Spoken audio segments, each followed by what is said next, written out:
I got some super sweet like wild shape updates. Like at 6th level, I can, as like Circle of the Moon, I can turn into a CR2 creature. So John, real quick, I just wanted to ask you like 2 questions. As far as beasts in the game, dinosaurs are cool, right? Yeah, they exist in Carta. Okay. And then, okay, cool. I mean, somewhere in the world, dinosaurs exist or have. So. Okay, cool. I like it.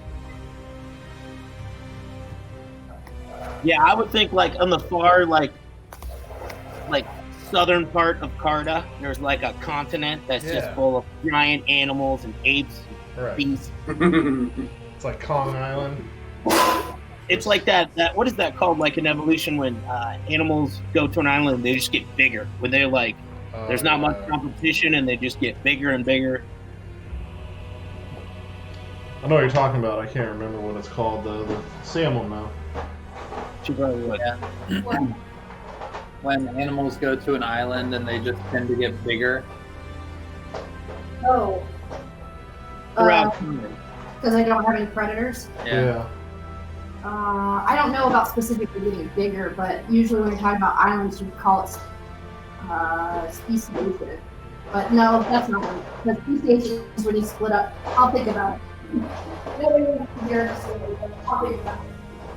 I know what's happened in like. I should know this because it's like the island, like the Galapagos. Well, that and like Madagascar, like.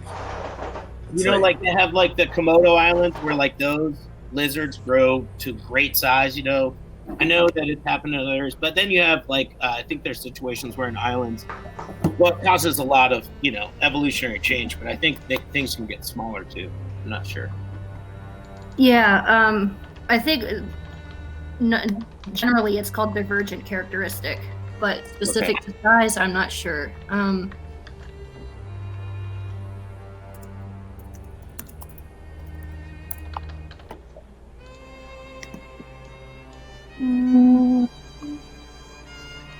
right, I'm gonna play some music real quick. Let me know how it sounds to you.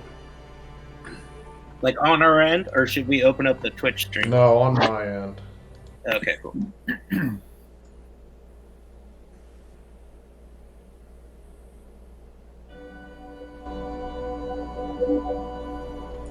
Fairly loud. How is that loud? Yeah. Okay.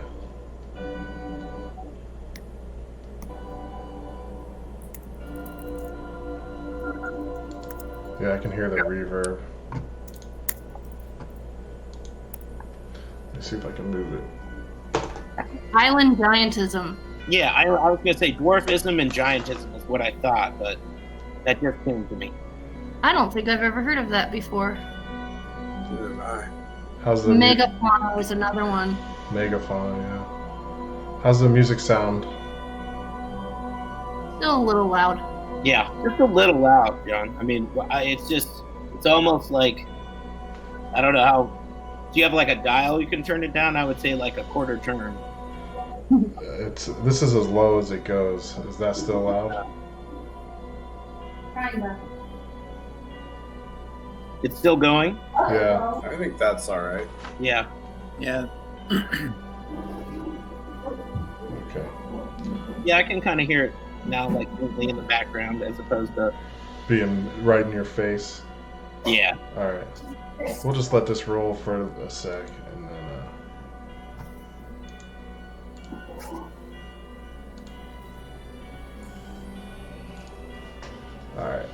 All right. We'll go ahead and get rolling. Cool. I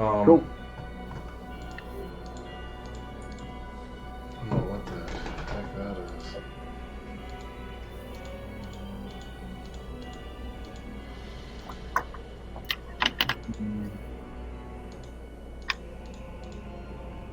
Well, another D4 goes. That makes me sad. All right.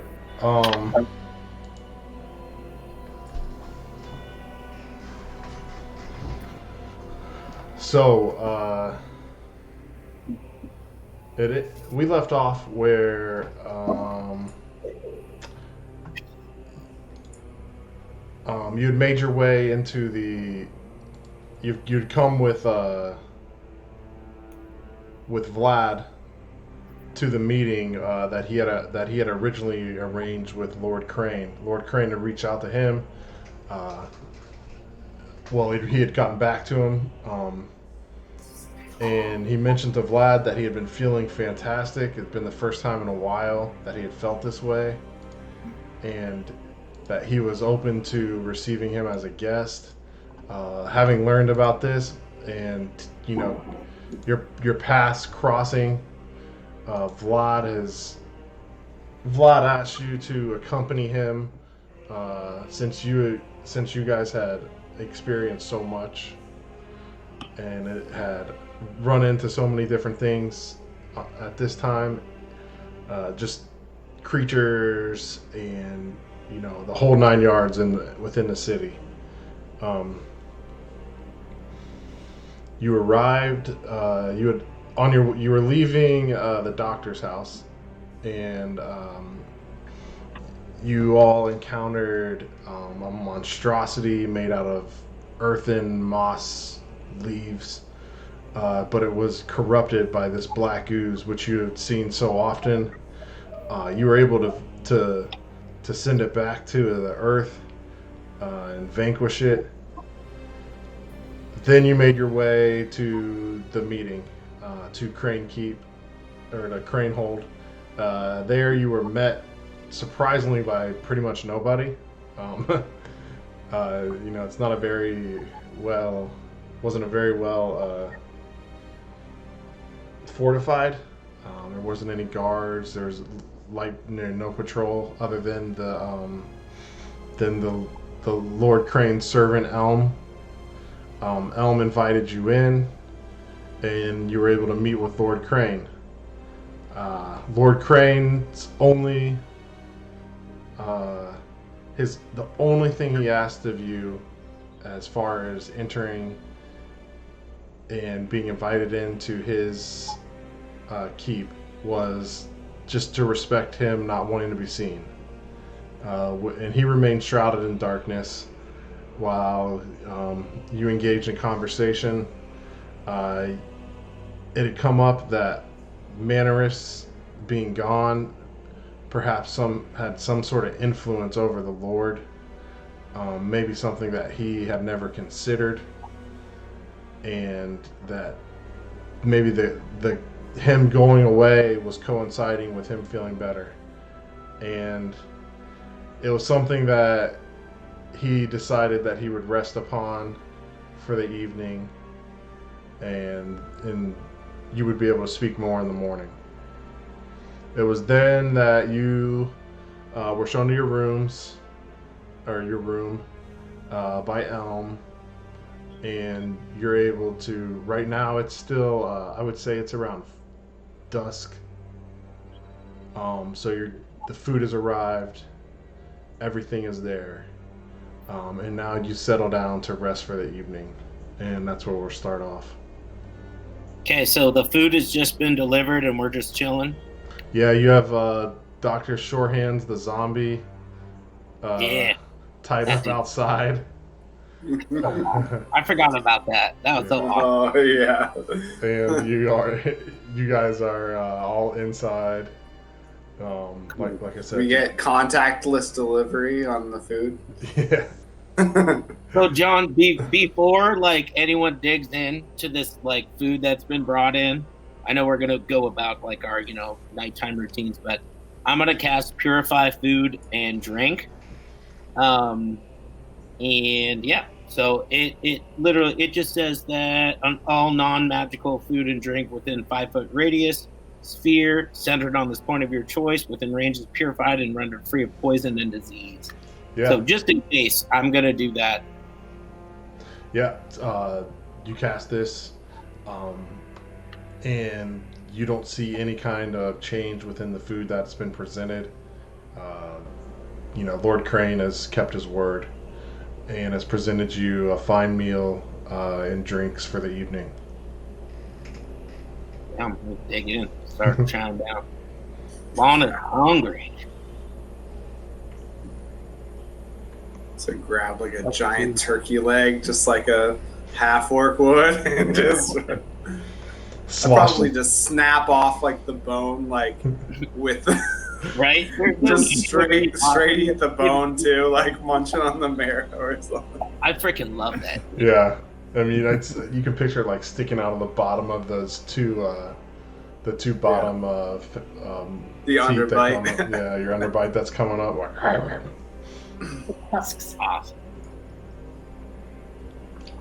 Watching him do this, Lon's gonna like look through and find like perhaps like a pork chop that's been cooked to perfection, and just kind of, instead of like biting through the bone, he's just gonna like try to open his mouth up as big as he can, and stick the whole thing in, and then just like pull out the bone and nice.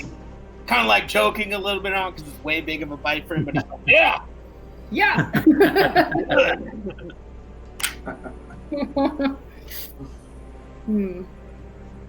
Where's Lord Frayne in all this? Is he feasting with us? Are we up in our room? No, you're. It's just you. It's just you four up in your quarters. No, where's Vlad? Vlad, or you're five. Vlad is with you. Okay, is Vlad partaking in the meal? Yeah. Okay, cool. Yep. Good question. He especially he looks over the selection and just finds a beautifully rare piece of lamb chops. They're Frenched. There's still a little bit of blood dripping on it, and you kind of see him eat it, and as he eats it, you know, you just get the little dribble down his face, and it drops. And I imagine watching the lamb chops. This veal chop is kind of like watching, what is that? Return of the King, when the steward of Gondor eats that, and it just drips down his face like it's horrible as Pippin is singing. That's what I'm kind of looking at. I'm just disgusted. And he like snaps into it. He's like, it's like their guys are getting smoked by arrows. What is it, Faramir or whatever? Yeah. I'm gonna take a few bites out and go bond with Dr. Shorehands a little bit, and cast my raise zombie spell again to renew the allegiance for another 24 hours. Yeah, you go out there and is she still intact? let me I mean, she's starting to decay a little. Go ahead and roll a d6 and tell me what you get to see if her ability, because if you remember before we left, she was able to remember, and she was able to cast a restoration spell.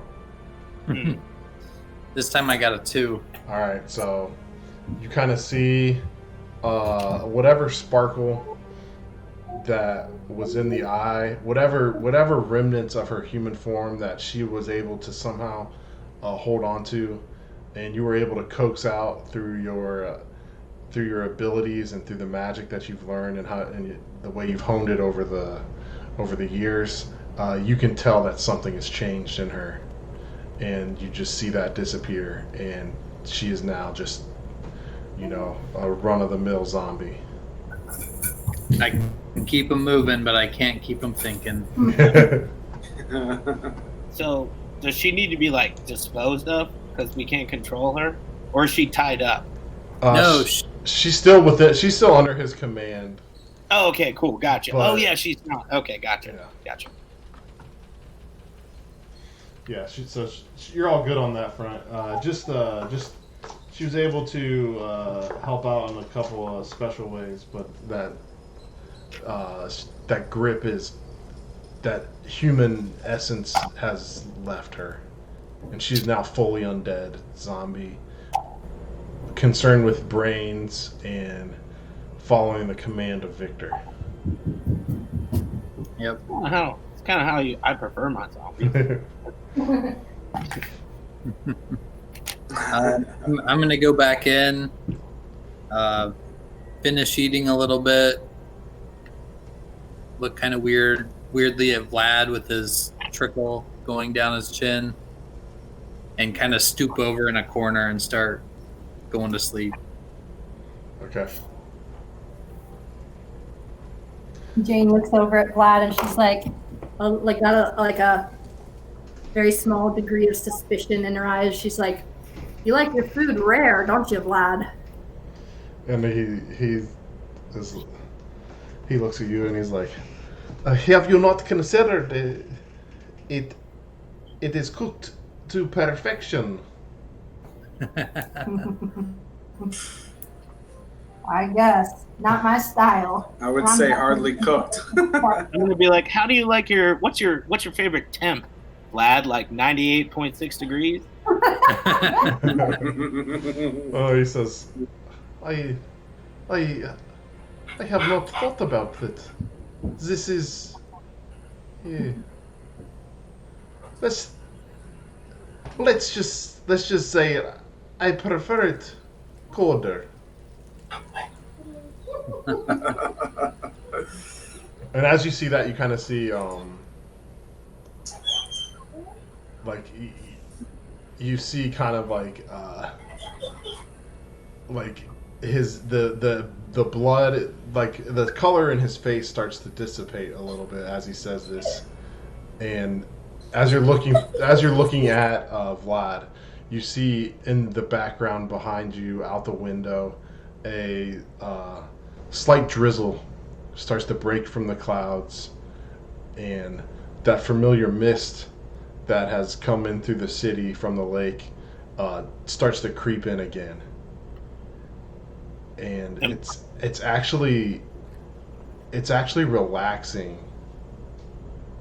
You hear a little bit of thunder and not strong lightning, but similar to what we would see as that heat lightning, where it's just some flashes up in the clouds, but it's almost a calming sight as this weather pattern starts to envelop the keep. John, how hot? Are we on the second floor? Yes. Okay, cool. And this again, and remember, this is around autumn harvest time, so it would be like where you are. It's a temperate climate, so it'd be very similar to how our autumns are in Ohio, or within this area of the country. So it's a comfortable autumn night. It's not super cold, but it has that crispness in the air that is familiar to all of you.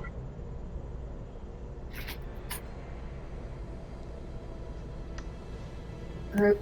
Start over. Jane is going to turn to the group and be like, "Well, things tend to happen in the night around here, so why don't each of us take a turn being awake or partially awake, so that we're ready for what fresh hell awaits us this evening?"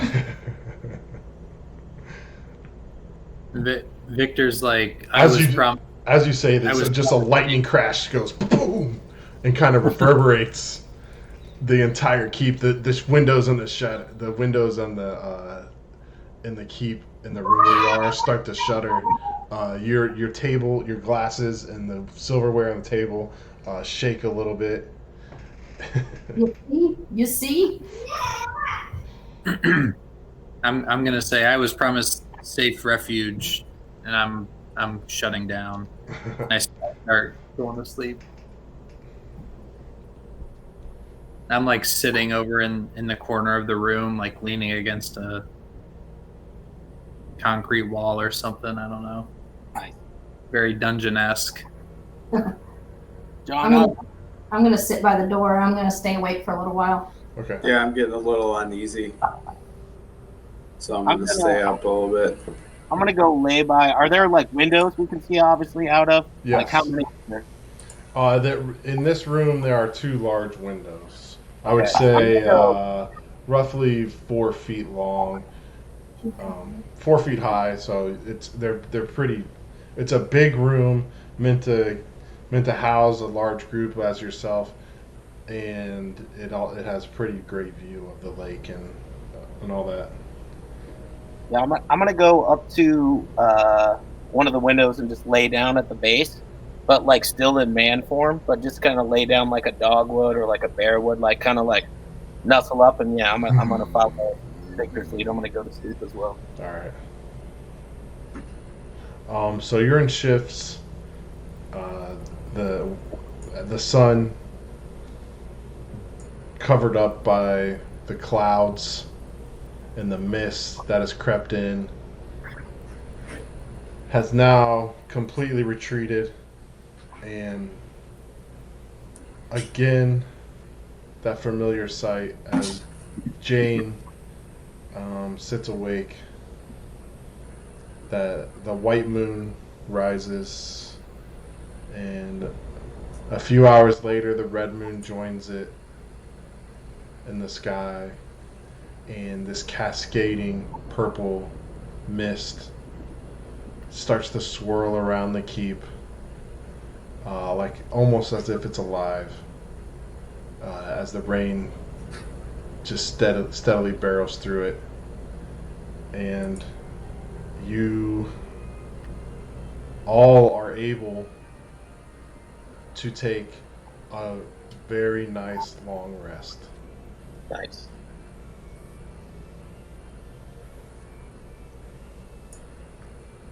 All right.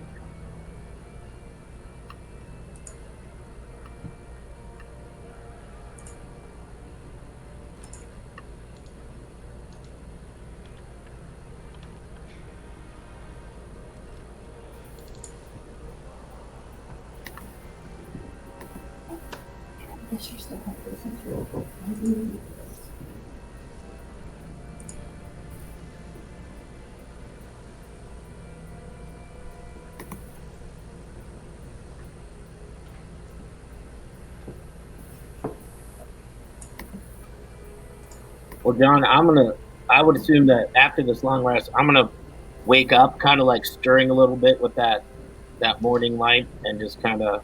Actually, since it was so early in the evening, your long rest. Oh, it's evening, yeah.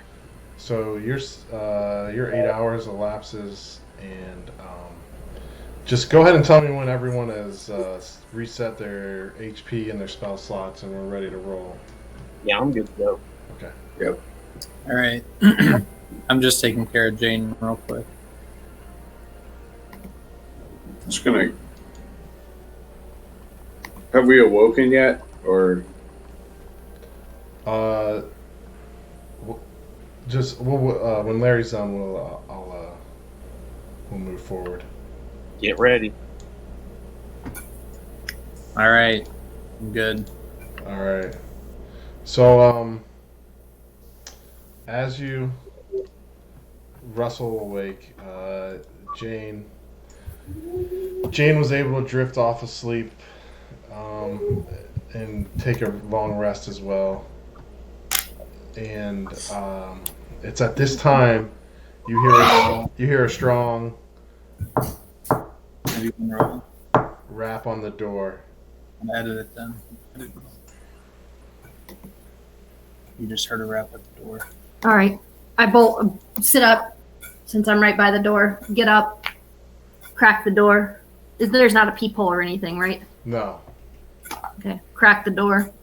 Look through the crack. John, upon hearing the knock, I'm gonna get up too, and like, since I was laying like a beast, I would like when I get up to kind of be like on all fours, like almost forgetting that I'm a man and just being like kind of thing. As you crack the door, in front of you is Elm. And he says, "Sorry to disturb you at such a late time. I hope your rest was what you needed." And as he does this, he says, again, "Sorry for my intrusion, but Mannerus, steward of the keep, would like your company." I'm gonna stand up. Oh, sorry. As John. he returns. Go ahead. And he says, "Yes, and as a matter of fact, he's with me now." Mannerus is here? Yeah. And then I mean, the Elm says he's there. You still only have the door cracked. So I'm going to shut the door. I'm not even going to say anything to Elm. I'm going to shut it, and I'm going to turn around to my companions. Mannerus is here. I'll come out of my corner. I'm like, well, this is unexpected. Then I'll crack the door and look at Elm and be like, what does he want? And as you crack the door and you look in, instead of Elm there, it's the hooded figure, still disguised. I don't want to say disguised, but his face is covered enough to where you can only make out a smallish goatee. You can't really see his eye line. You can only make out the facial area, the mouth, and the beard, the small goatee, and it's the figure that you recognize as Mannerus from your encounter in at the Stork's Bounty. Then I slammed it, and then I really shut the door, and I'm like, shit, Mannerus is here. He's outside the door. And he said, you hear this isn't the welcome I had envisioned. I'm gonna just like assume a place at the table, John, and like hurriedly spread some butter on some bread, and just like assume like so when she opens the door, that it looks like there's nothing going on here. Just I'm completely comfortable and not scared at all. I was like, well, this isn't the wake-up call we were expecting either. Just a moment. And then I'm like, guys, be cool, I guess. Yeah. That's all we can be. Fix my armor, straighten up my cape, because I have a cape. And then I open the door. Mannerus, come on in. He slowly opens the door, gazes around the room. My hand is going to slightly, ever so slightly, tap the side of my, what is it called, the sheath that the sword sits in. Yeah. Yep. Just reassuringly put a fingertip or two on it. You see him cross his hand. It's almost like he's like the way I envision him is it's like when Obi-Wan is, or any Jedi, when they're trying to disguise themselves, like the hood is like just immersing their entire body. Their hands are like tucked in, so it's just this like weird hooded figure. And he kind of, even like as lit as the room is, there's still like a shroud of darkness around him, like where you're still not able to make out entirely what he is. And he sits down and he looks around. He says, "We had an agreement, did we not? I assumed you would wait until my return, but it seems that you have arrived early." John, I'm going to be like, agreement? What? I don't recall any such thing. And just pretend to be even older than I appear. Just like, eat my... Make a deception roll. What was our agreement? Out of game. I don't remember. Hold on, let me find my... You guys had said that you 18. would... Okay, nice. So he says, you see him kind of ponder this, and he's like, maybe. And the look he would give would make you, the way you would perceive that look is him quizzically like, maybe he is older than I recalled, and he totally buys this act. I'm just going to keep like spreading butter on my toast and be like, this honey is delicious. So the agreement that you had was that you would meet him and when he returned, and he would summon you to the keep upon his return, and there you would discuss some of the ongoings, what you have learned, and then how you would best how you would best go forward as a group with this. Why did we come early then? I forget. Didn't somebody come and get us? Vlad had an invite. Yeah, Vlad was invited. Yeah. All right, so then I'll say, well, we were invited ahead of you, and we dare not reject an invitation from the Lord. And again, the same puzzling look that he received from Lon. He considers it for a second, and as you see this look, Vlad is like, well, yes, my friends accompanied me upon my request. I hope it's not an inconvenience to you. And he produces a letter, and go ahead, and I want you all to make roll me a d6, all of you, and tell me what the 1. Damn, that's gonna be bad.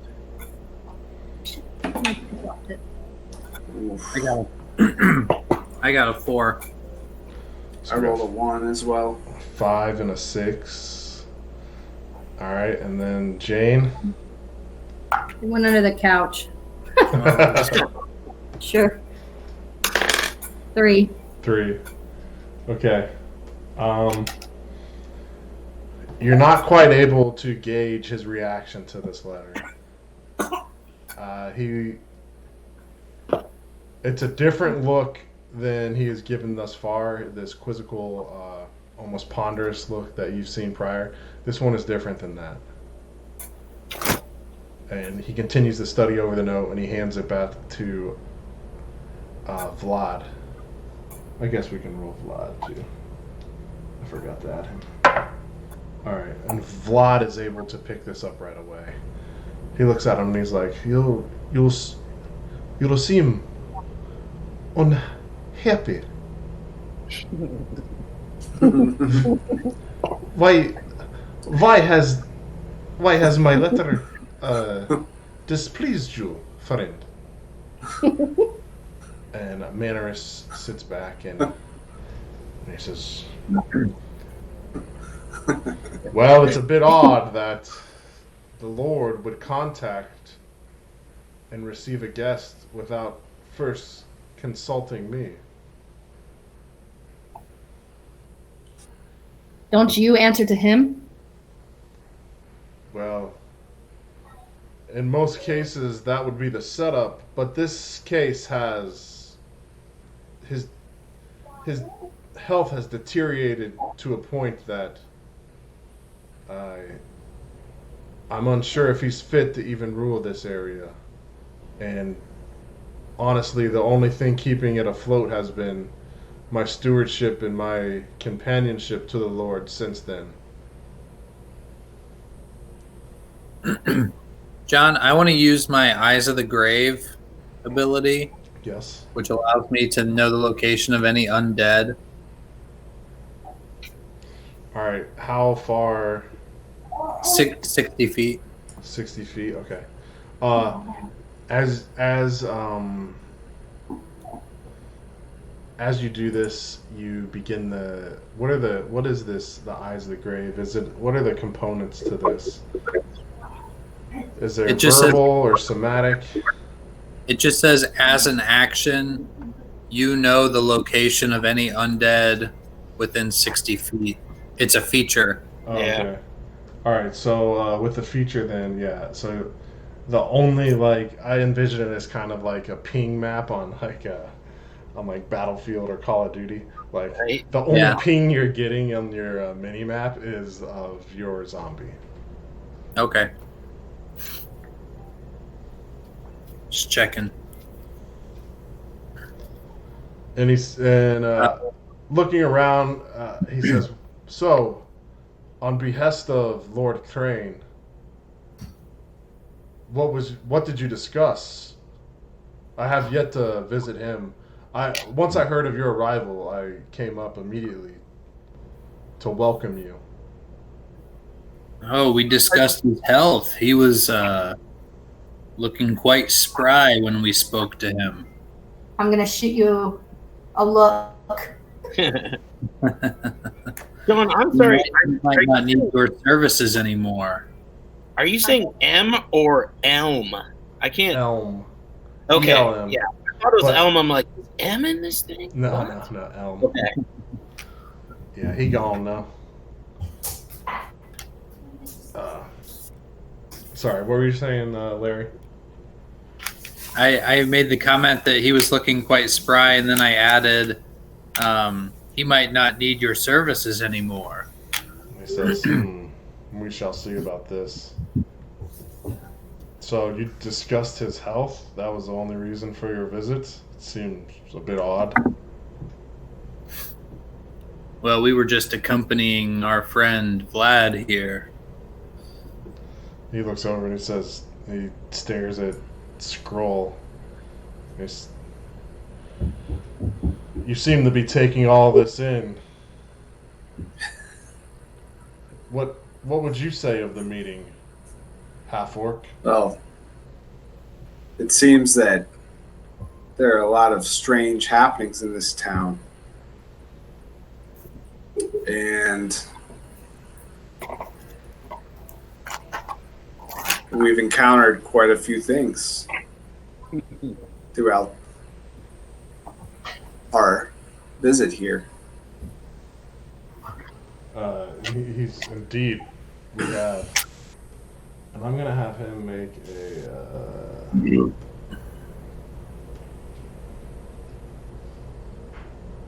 he's going to roll insight. He'll roll a little wisdom. Let's see what he gets. He gets a nat 20. And he says, It seems you're insinuating this has something to do with me.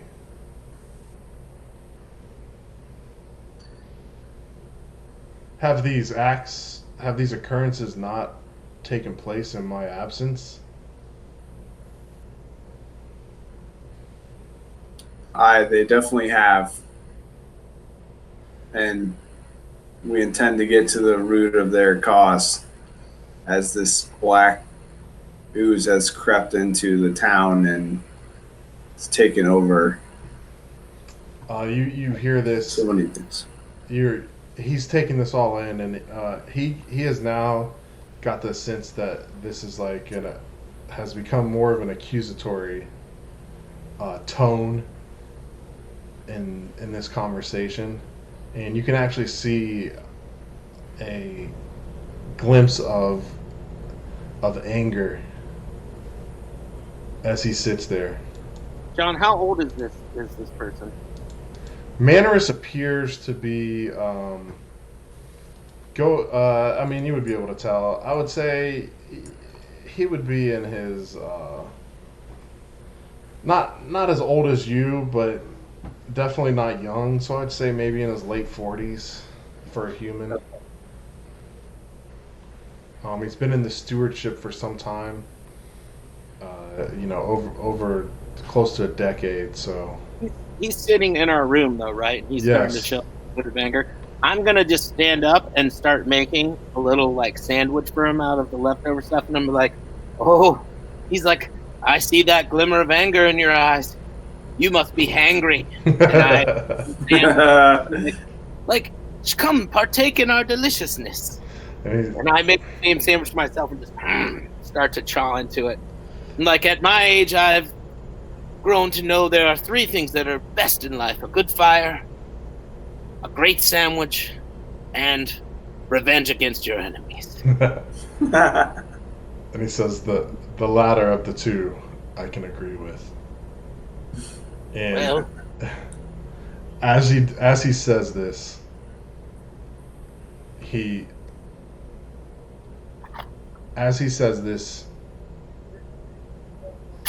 the image of Mannerus disappears. oh, And for you, all of you, everything goes black for a second. Okay. And in front of you is now you are now in this monastery. In front of you, you're at the base of steps. It's a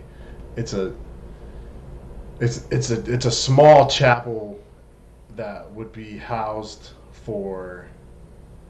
It would be the place where the people within the hold would go to pray and all that. It's about 30 feet high. It's dilapidated. It hasn't seen use for some time. You're at the steps. You're at the base of steps. 4 vertical steps rising up, and in front of you is an altar. Behind the altar is a massive rising organ. And then behind you are four, so 2 sets on each side, and then there's a walkway they go on, and there's pews that are dilapidated, crumbling, and the massive pillars. You're within this domed area, though, and as he does this, the organ bursts to life, and it plays the quintessential Phantom of the Opera. Yes, it plays the Johann Sebastian Bach Toccata in D Fugue. That quintessential. And I was gonna play it, but we'll see if it works. Because I wanted to play it for you guys as it burst open. So you just hear and you hear it just blaring in your ears, almost to the point where you have to cover them. John, how far away is he? Right now you can't see. Based on where it is, the organs have bursted to life, but you can't see if there's anybody actually playing the organ. Okay. How far away are the organs? The organs. So where you're sitting right now, or where you're standing. Hold on.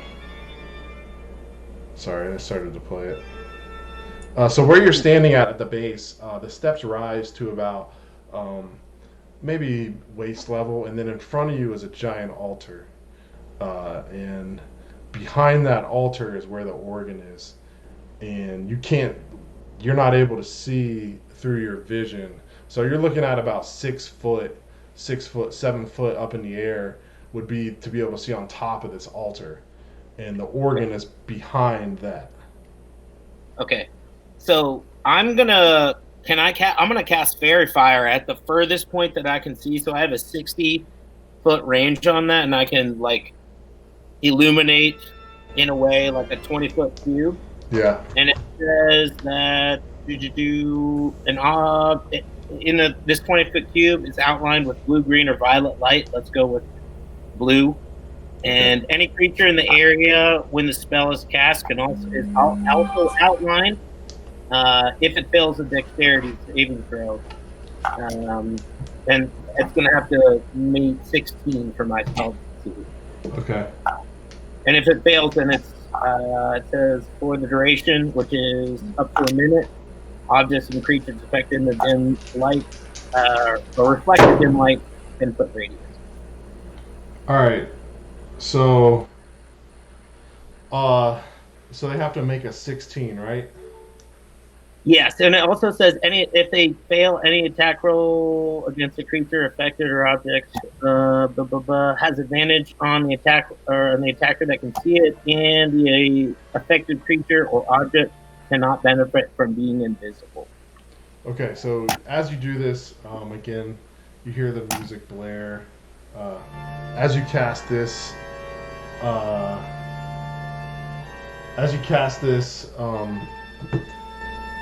you see in the background Jarl rise up, and then you see next to him, just beyond the altar, you see Jarl. Like, you clearly see Jarl, and then next to him is another figure, still shrouded a little bit, and then behind them is unknown. So the only one person you see right now is the person you would recognize as Jarl. Right, but he is now outlined in this radiant light, right? Like Yes. Okay, cool. Jane pulls out her sword immediately. Does it appear that like this is an illusion, or we've been like? I don't think my spell would work against an illusion. It wouldn't, like, this person wouldn't light up if it would. Yeah, I'm like totally perplexed at this point. Like I've just seen all this. I'm like, As you look at Jarl, you can tell his outline. It looks like his hands are behind his back. All right, I'm gonna scream to him. Jarl, what the hell have you done to us? Let me see. What sorcery is this? The dice is gone. The D6? Yeah. You got it Oh, already. you got it already. Oh, that's fine. You reach out and go ahead and give me a persuasion. So roll me a charisma and see what you get. Mm-hmm. Just add my basic charisma. Yeah, whatever your plus to charisma is. I got a 10. Okay. So as you reach out, it's almost like your voice is met with some other force, and as it is about to reach their ears, it bounces off of them, and they don't react in any way. You know that they should be able to react, and that he would normally be able to hear you and react, but for whatever reason, he's completely almost comatose or under some sort of spell. Did Dr. Shorehands make the jump with us? Yes. Okay. I'm going to tell Dr. Shorehands to walk up to Jarl. Okay. Go ahead and everybody, let's roll for initiative. Oh, all right. Not messing around. Oh, bitch, I got a 2, man. And I think I had a +1. That would put me at a hot 3, John. All right. I'm all 3. Definitely. I'll be right back. That's a 7. I got a nat 20. Hell yeah. Nice. So I'm going to be swiping first. On guard. I love it. On guard.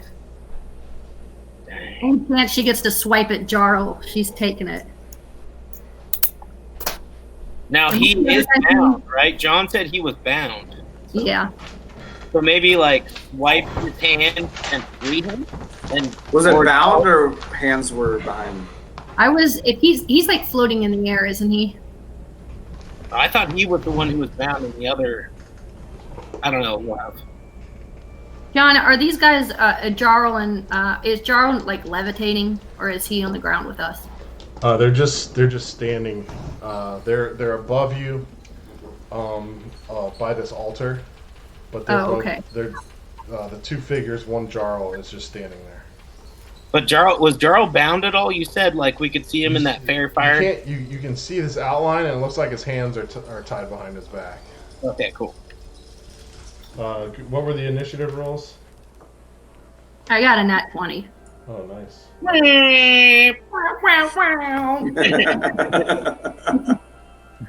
Okay. Who's the next highest? I got a 3. That's not the next highest, I hope, but I got a 3, John. I've got a 5. Oh. I got a 7. Oh. Jeez. Yeah. I know, right? We're suffering. Oh,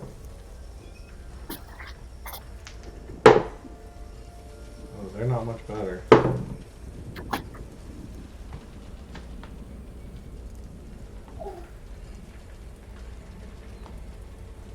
Where'd Robin go? Make him food. I did, but he disappeared. Robin.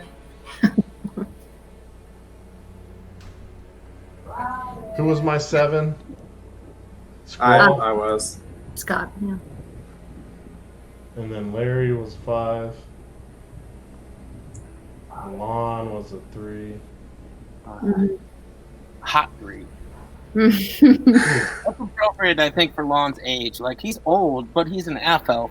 So like I think he plays up being old. Like his body's not as old as he actually is, but he's like, oh, I'm old as shit, Oh, I can't do this anymore.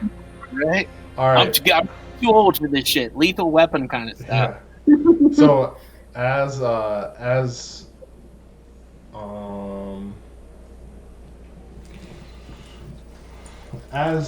gotta roll for Vlad too.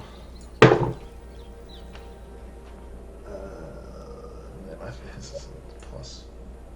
It's pretty high. All right.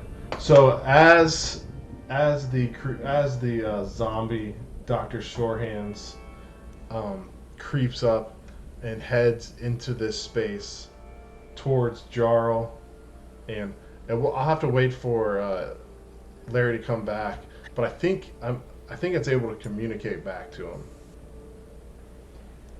The zombie? Yeah. Oh, I can look it up real quick. He's got a tab open for it. Oh, yeah. No, he doesn't.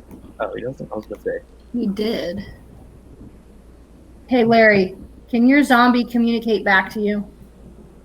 He says no. Okay. All right. So as this happens, Jeez, tired. out of the darkness, you see a bolt of fire, Whoa. and it gets. I'm assuming it hits. Yeah, it's gonna hit. And then we're gonna roll it. So out of the darkness, Larry, Victor, you see a bolt of fire head right at your zombie. Let me get these dice. Sorry. What's his normal class? 6? 8. 8.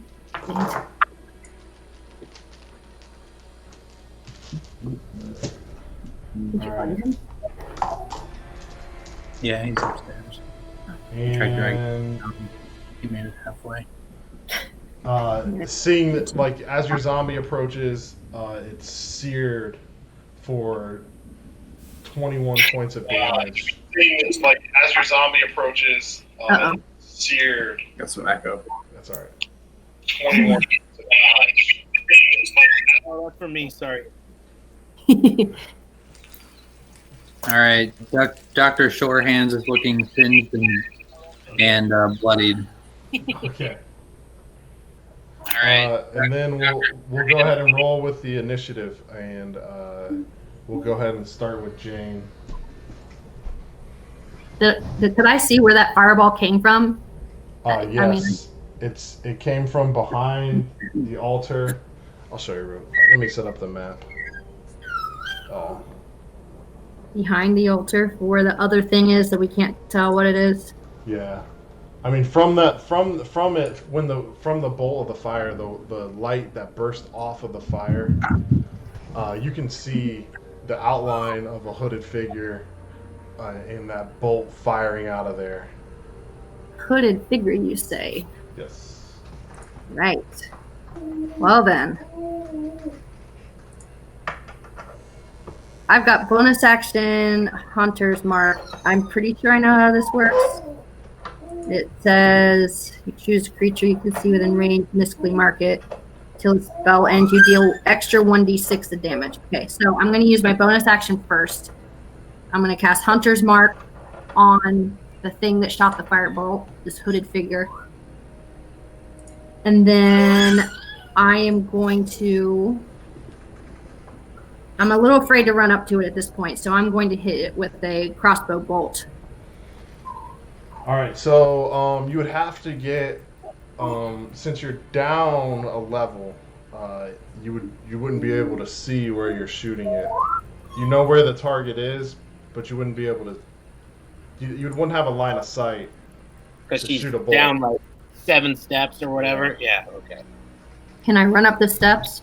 Yes. Okay, I'm gonna run up the steps and try and go as far as I need to get a shot. Okay. I'll show you. You guys can So what you're saying is like the torch. stairs are too steep for me to really see what I'm shooting at right now. Yeah. Okay. And there's the main thing, with the stairs combined with the altar. Okay. That combination is obstructing your view.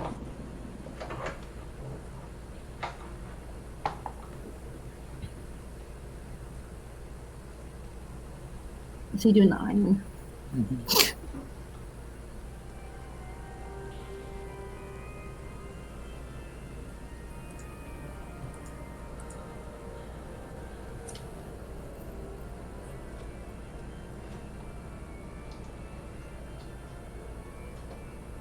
Her, she wants that ring so bad, but she can't reach it. She can't figure out how to get her arm up there.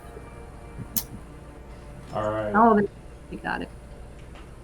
So these are the bottom. This is the base of the steps. You run up, and you can run up in front of right in front of the altar, and you can see where your target is, and you'd like to fire on him.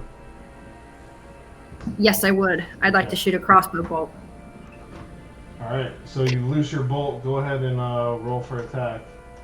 16.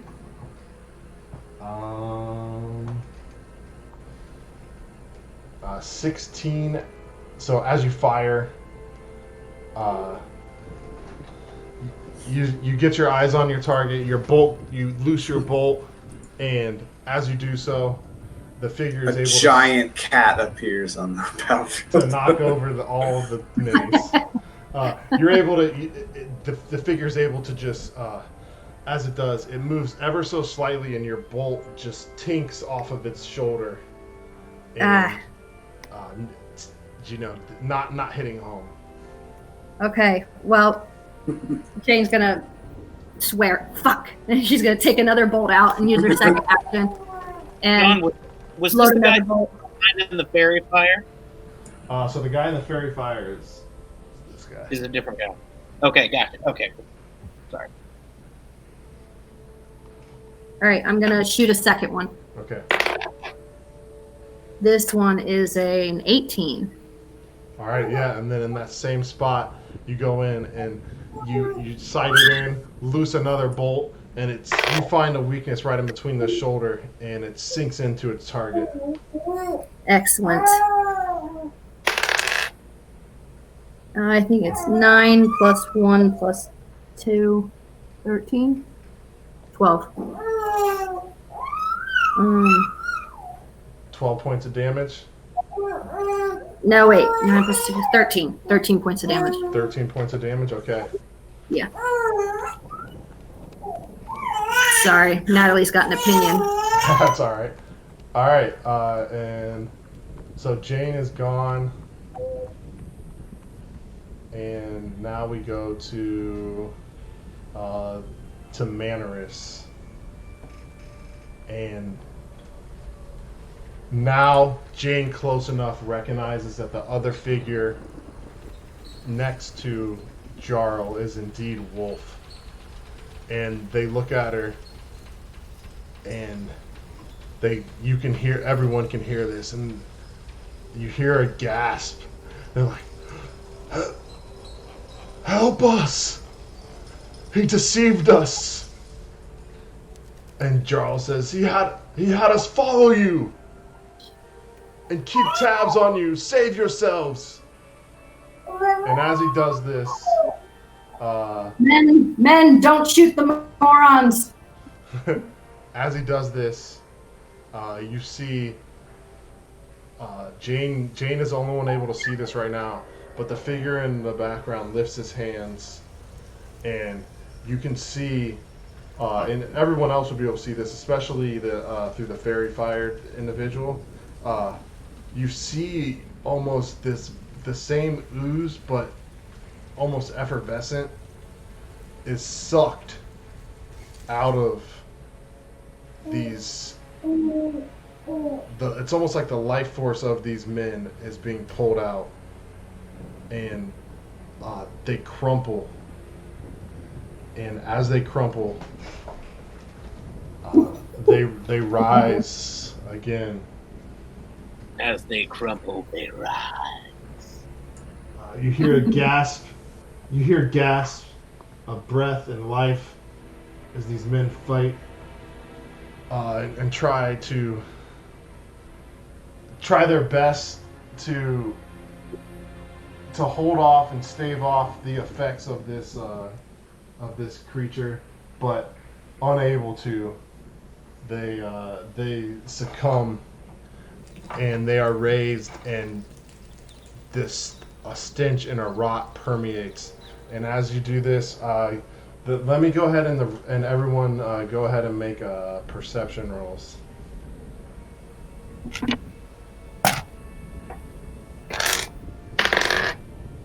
Hmm. 18. 22. 18. 20. All right, with those rolls, you notice that off in the corners of this giant monastery. Let me try and get the camera perfect so we get it. All right.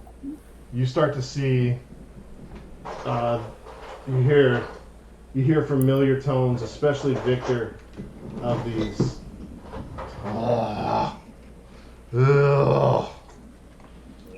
As emerging out of the shadows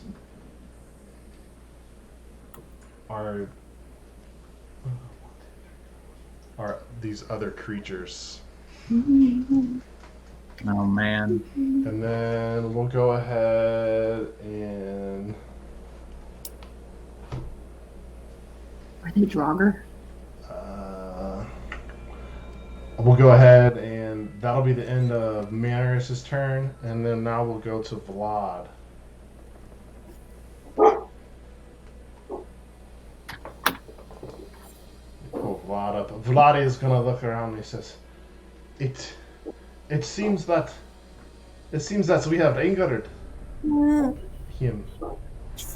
I feel like you guys are all like, no shit, Vlad. Kind of like give him well done lamb chop.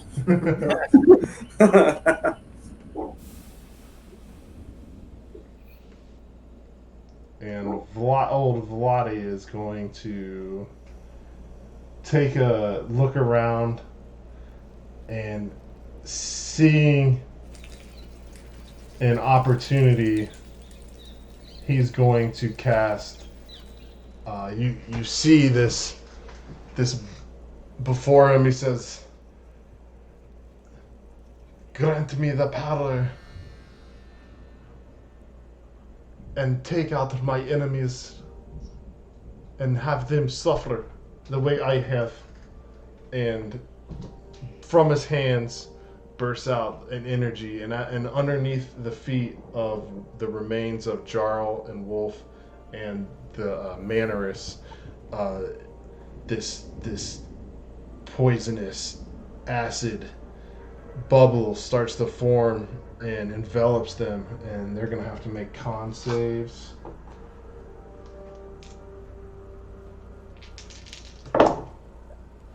And they all pass.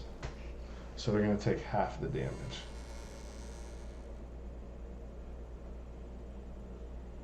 Alright, so they're going to take 14. Okay. Alright. That ceases Vlad's turn. And it is now Skrull's turn. Okay, so how far away are Jaro and Wolf right now? They're within movement distance. You can move to any of them. They're just elevated, so they're out of your sight. I mean, they're not out of your sight, but if you were to, like, let's say, Jaro and Wolf, you can see. The other one, the Manneris, you're unable to find. So okay, so Manneris is out of our he's out of your sight range or beyond like 40 feet. Yes. Okay.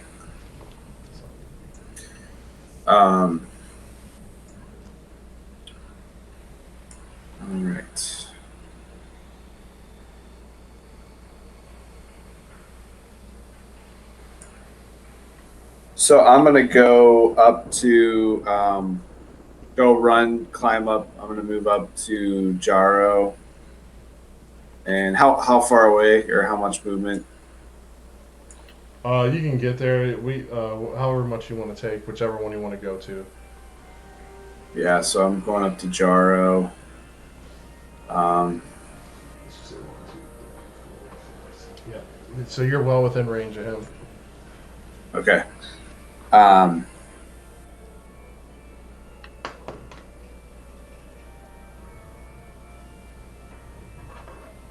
Yep. So I'm gonna become enraged, having seen Manarus like turn him into what looks like this evil entity. And I'm gonna go ahead and swing my axe at this guy. All right. You said he's lit up with the fairy fire? Yep. Okay. Is that like a You get advantage? attacks, yeah. Oh yeah. All right. So I'm gonna take a big old swing at this dude. And we're gonna come up with 24. Yep. Definitely hit. All right. Let's see what we can come up with.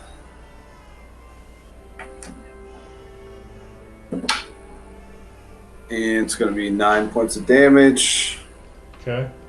Slashing, and then I'm going to recoil and take another swing.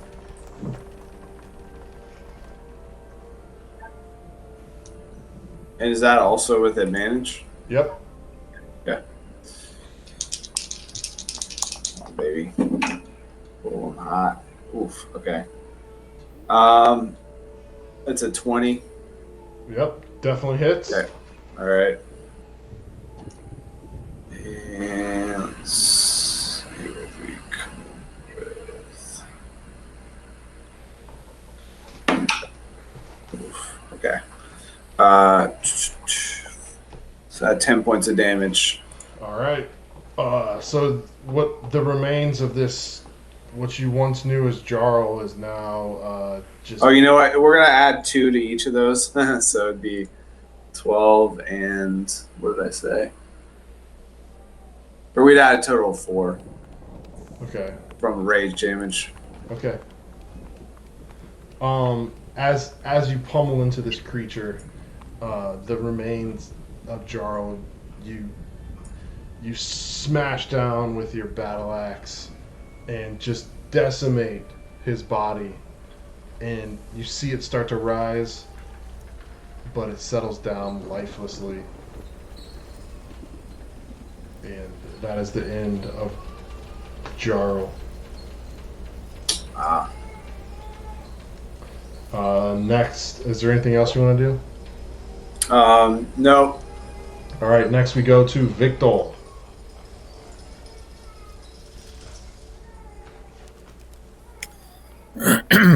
All right. So let's see here. I've got the Twitch pulled up. Where is my zombie? Oh, your zombie is up right next to Scroll. Can you like point to it real quick? Okay.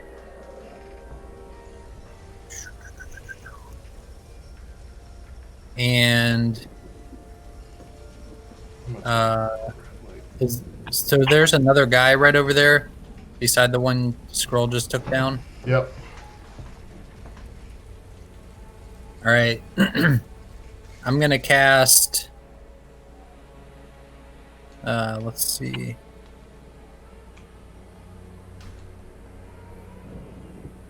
I will cast. Damn, I can't do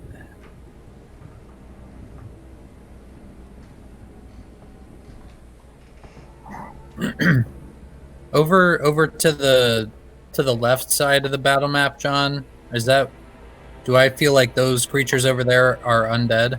Yes. All right. Can I move to get within 30 feet of them? Yes. All right, I'm gonna move over close to them.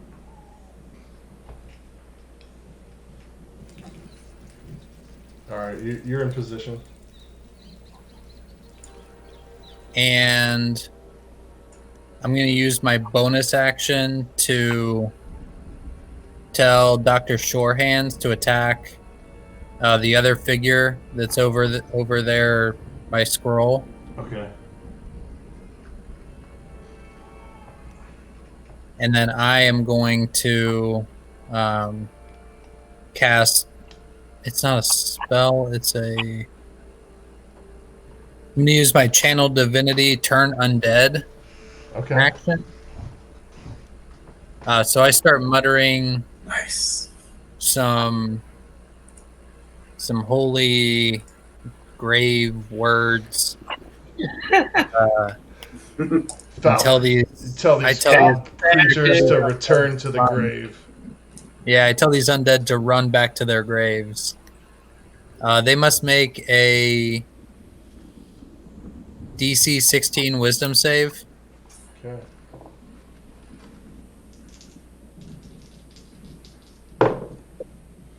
They both fail. All right. Are any of them challenge rating 1/4 or lower? Yes, I think it is. They both are. Okay. 1 sec.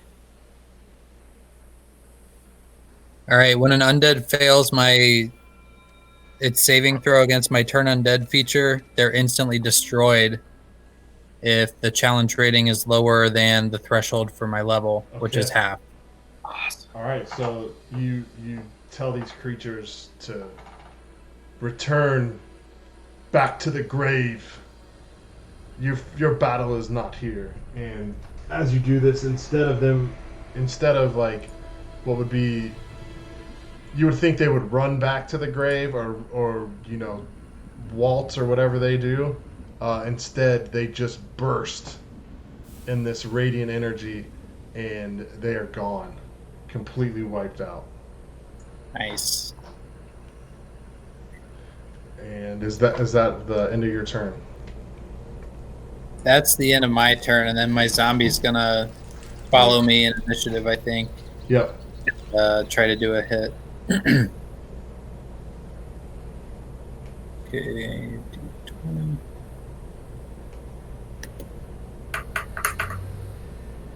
It gets a 9.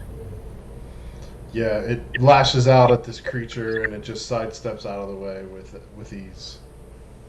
All right, that's it. All right. Next, we go to Lawn. Okay. Awesome. All right. John, can you show me on the battle map where my person is exactly?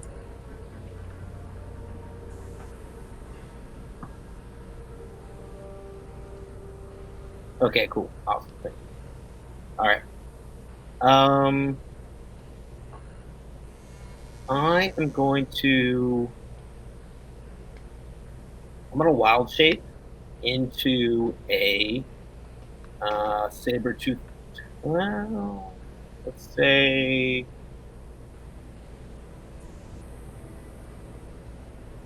Actually, John, I'm gonna wild shape it into a Allosaurus. Okay. Cool. Okay. And do I have enough movement to run up to this this creature that the zombie just tried to attack? This thing behind the altar. What's a movement speed? I have 60 feet of movement, so will that be enough? So you, in this Allosaurus form, you step, almost nearly stepping on Jane, step over the altar, and you're now straight in the grill of this creature. In the process, though, it's going to open you up to opportunity attacks. Oh, in the process of coming up to it? Yes. Okay. All right. So I'll roll those.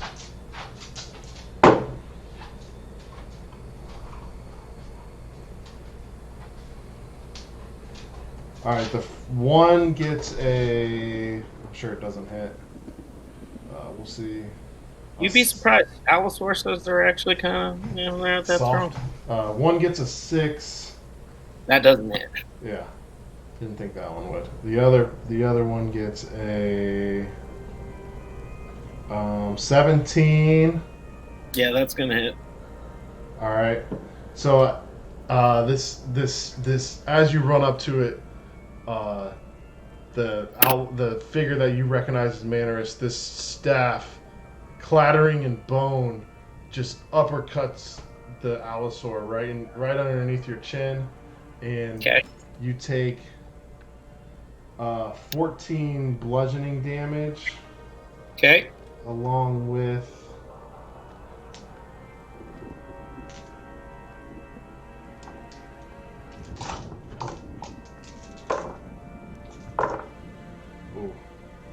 you're going to take another 20 points of necrotic damage. Brilliant. Okay. All right. So, John, as part of my turn when I'm an Allosaurus, it's called the pounce. So if I move at least 30 feet straight towards a creature, and then I'm going to make an attack, claw attack. So if it succeeds, I'll tell you what happens. But Okay. I'm going to make a claw attack now. I have that zombie is right next to me, right? Yes. Oh, wait. Oh, no, this doesn't have back tactics. Never mind. I'm sorry. All right. I'm going to roll attack. And shit. Fuck, man. That's a 10. Yeah. Oh, no, yeah. It's a 10. Yeah, shit. Yep. 10's not going to do it. You lash out. Your claws just clink off Manarus's armor. Okay.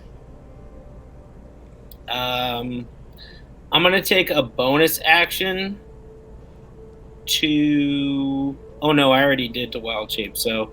Yep, I'm good. Okay. Damn, that's the...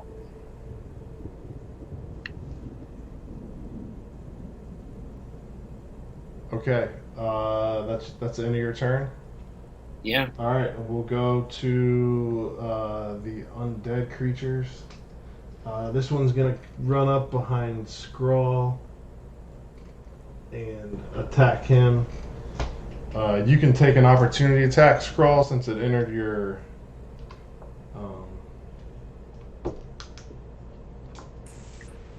I'm doing that, right? If something comes into your space, you can take an opportunity attack. It's if it moves away from your Moves space. away. Oh, my With bad. the Sentinel, it's either Sentinel or Yeah. Master lets you attack when they Yeah, come. Right. I don't think I have those. Does that mean, John, that I didn't Yeah, take that means the... you don't take any damage. Awesome. All right, then I'm looking okay.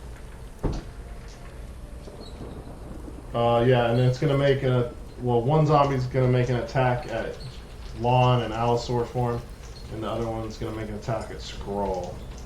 Okay. The one attacking Skrull misses, I assume, and it's a 6, I think. And then Yeah. the one attacking Allosaur and Lon gets a 19. That's going to hit. Okay, so you're gonna take 4 points of bludgeoning damage. Okay, cool. And that's the end of their turn, and we head back to the top to Jane.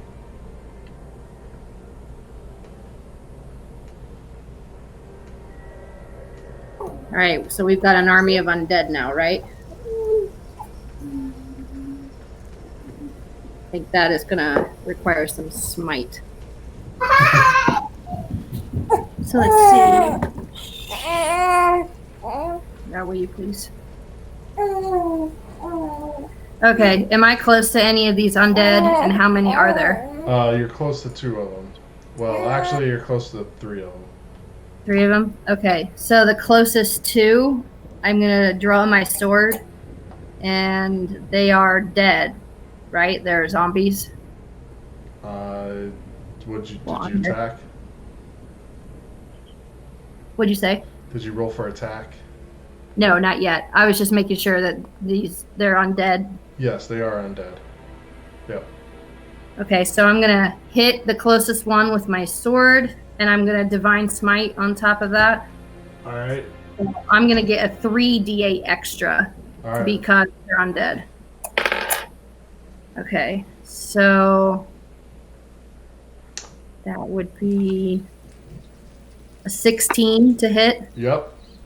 And I'm gonna two-hand it, so I'm like swinging this like a baseball bat. I mean, I know I just used my crossbow on my last turn, but it's one of those things that's like I can just swing it right on my back real quick. Yeah. So now I got my sword and I'm hitting the one really hard, like a baseball bat. That does 1d10.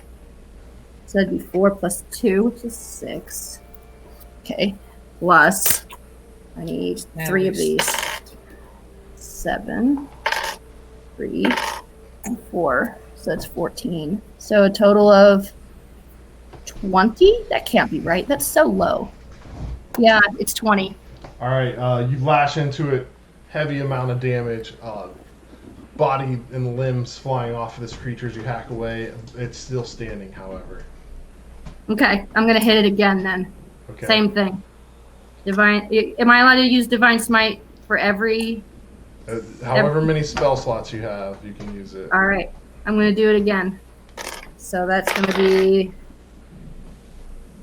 a 15 to hit. It's going to hit. Excellent.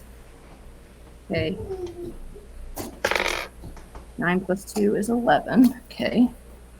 And then 6, 2, 4. Which is 12. So that'd be a 23 this time. Okay. Let me see if it can even do this. All right. Technically could. All right. It doesn't. It's nice. All right. So you slash into this creature again, hacking away, and the same thing you saw with Skrull as he hacked into this. It almost for a second looked like it was going to raise its body up from the ground, but it fell. And Good. Yeah. You, this entity, this zombie is now deceased. And stay down. All right. And now we'll go to. That's end of your turn. I believe so. Okay. Next, we'll go to Manarus. He's going to look at Vlad, and he's like, "You, all of you, but especially you, will join the Dark Lady's army tonight." And The he Dark Lady. is going to cast Finger of Death.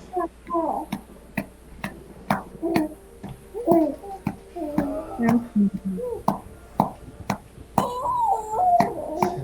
plus his casting modifier, which is his charisma. Yeah, she's falling asleep on the bottle. I haven't thought again. All right, and you see this happen, and the same, and as he points his finger straight at Vlad and says that he'll join the Dark Lady's army, you see Vlad reach, almost digging at his body, writhing, crying in agony as he crumples to the ground.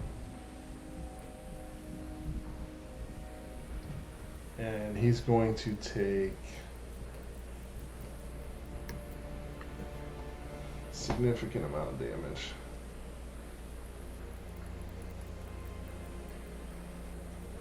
Alright, let me see that.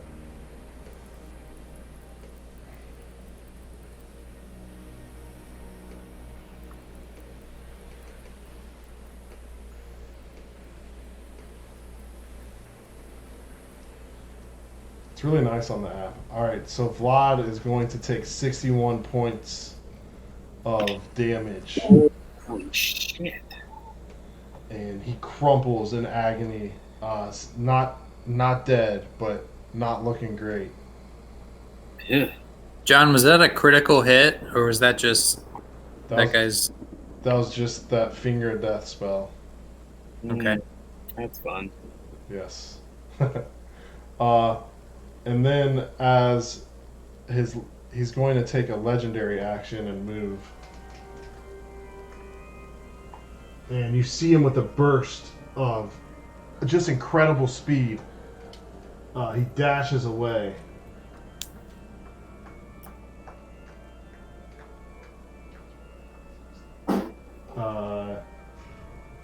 Now, is that will provoke opportunity attacks, right? As he moves away. He's able to move as a legendary action. Moves up to its speed without provoking opportunity attacks. Nice. So he's able to get out of the way, and as his final action, again, his eyes set on Vlad. He's going to cast. Zoom out a little bit on this guy, so you can see him.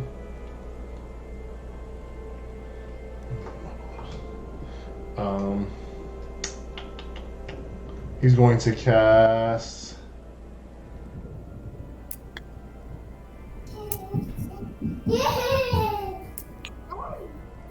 He's going to cast Firebolt at Vlad again.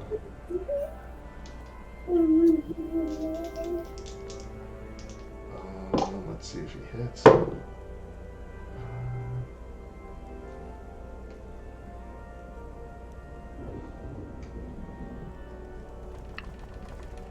That's old Vladdy's number. It's gonna hit. So he says, "You, Lord Nockvol, tonight will be the night that you join the Dark Lady's army, and you become one of her greatest lieutenants." And bolt of fire just bursts out of his hands, and he is going to take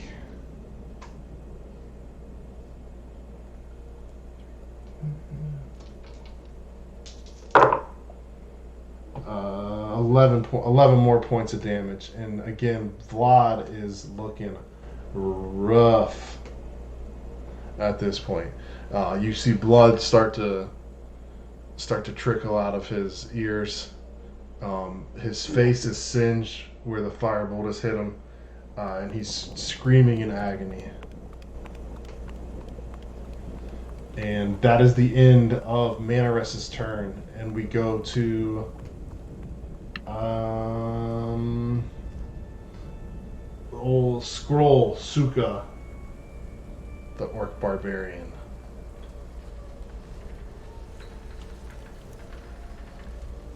All right, so having seen Vlad just take this punishment, I mean his enraged, like he turns towards Manaress. Like, how far away?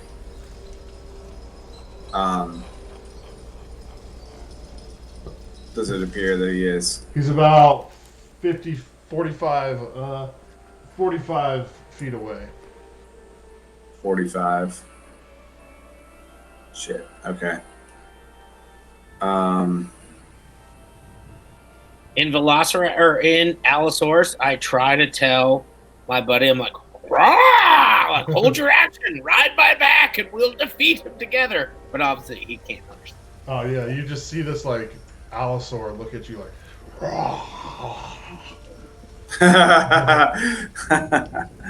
Let me see. I want to check something. Oh man. Yeah, my movement is 40 feet, so I'm gonna like.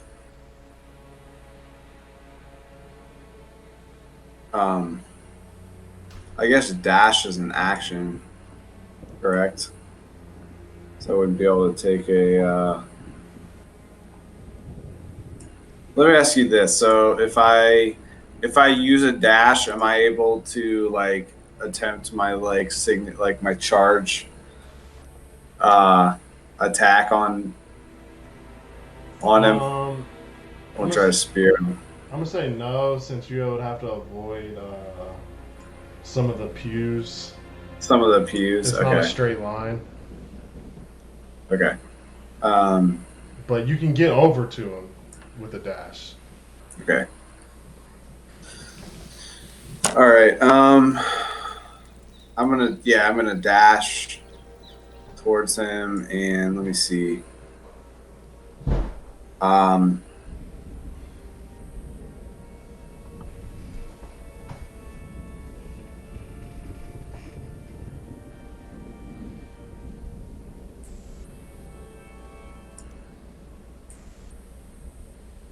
But yeah, that's my action. I guess I can't. I can't really attack him Yep. unless I mean, there's frenzy, but I was gonna frenzy, but I mean, you can use a bonus action. I'm not sure if you have an attack connected to that, but yeah, I mean, like I can make it a frenzy attack. It's what it says while in frenzy, you can make a single melee weapon attack as a bonus action on each of your turns after this one. So I don't know. yeah, you would have to cast frenzy first, and then, or you would have to go into your frenzy first, and then next round Alright. you'd be able to attack. Yeah, so I'm going ahead and frenzying like he's angry that he saw Blood almost destroyed by this guy. All right. We move to Victor. Having seen Mannerist dash in this unreal athleticism, dodging any kind of attacks, scrolls now on his face.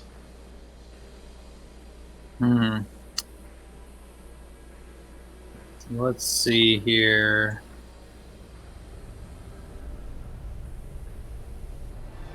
I am going to use a bonus action to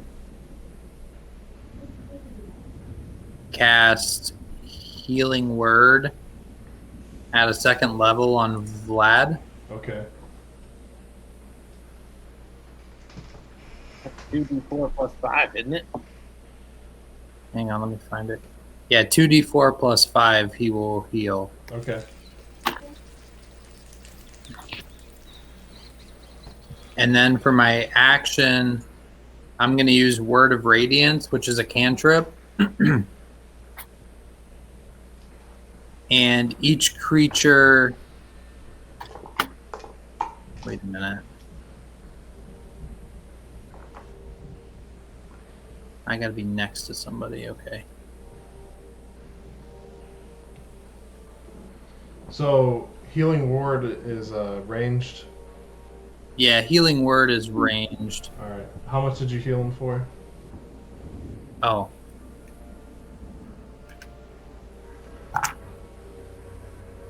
$10. All right. So, somewhat rejuvenated, but still clearly in agony. Vlad flashes a look of appreciation. All right, and then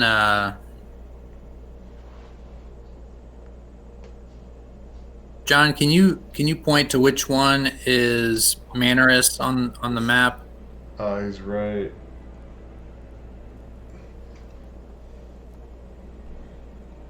He's in that bottom part of the map. And then there's still one of the undead up in the top part? Yeah, there's undead right behind Allosaur Lawn. Okay. I'm going to move up right next to Lon. Okay.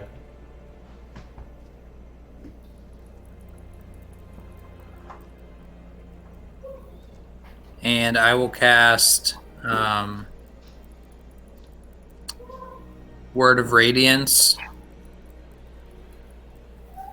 So I utter a divine word, and burning of radiance erupts from me. Each creature of my choice that I can see within range must succeed on a Constitution saving throw, or take 1d6 radiant damage. Okay. So that's going to be a con save of 16. It gets a nat 20. So it's able to resist this radiant energy that you burst out. Yeah. It just deathly, dead stares at you, like ready to just gnaw into your body.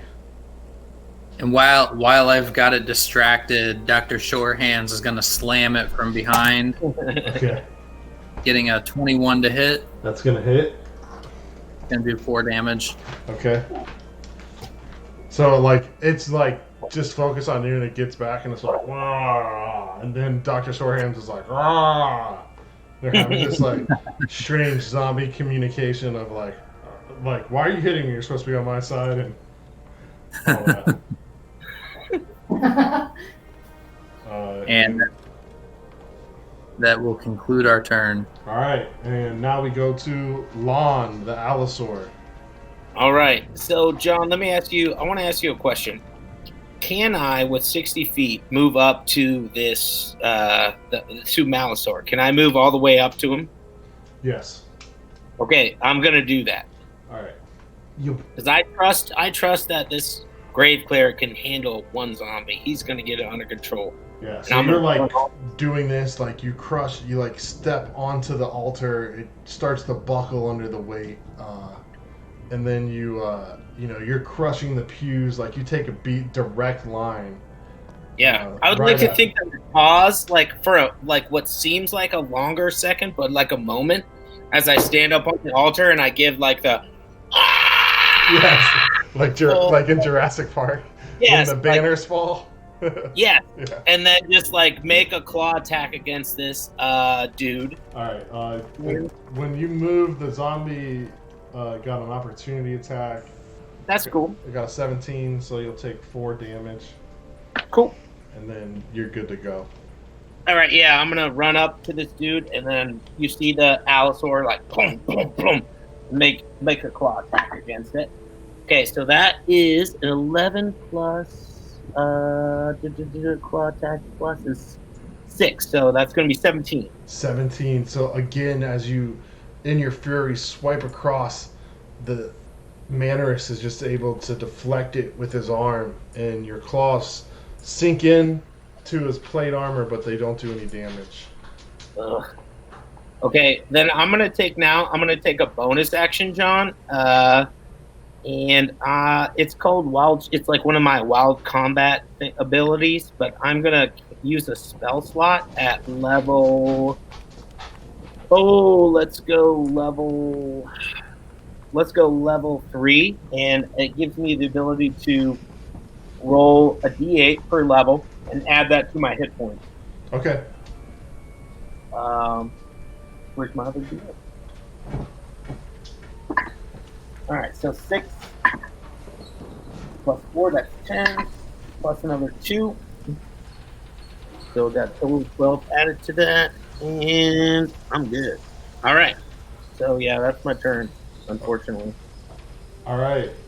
We have the zombies. Just the one zombie left. It's almost as if Mannerus is reaching out to it. It's communicating to him. And this zombie turns.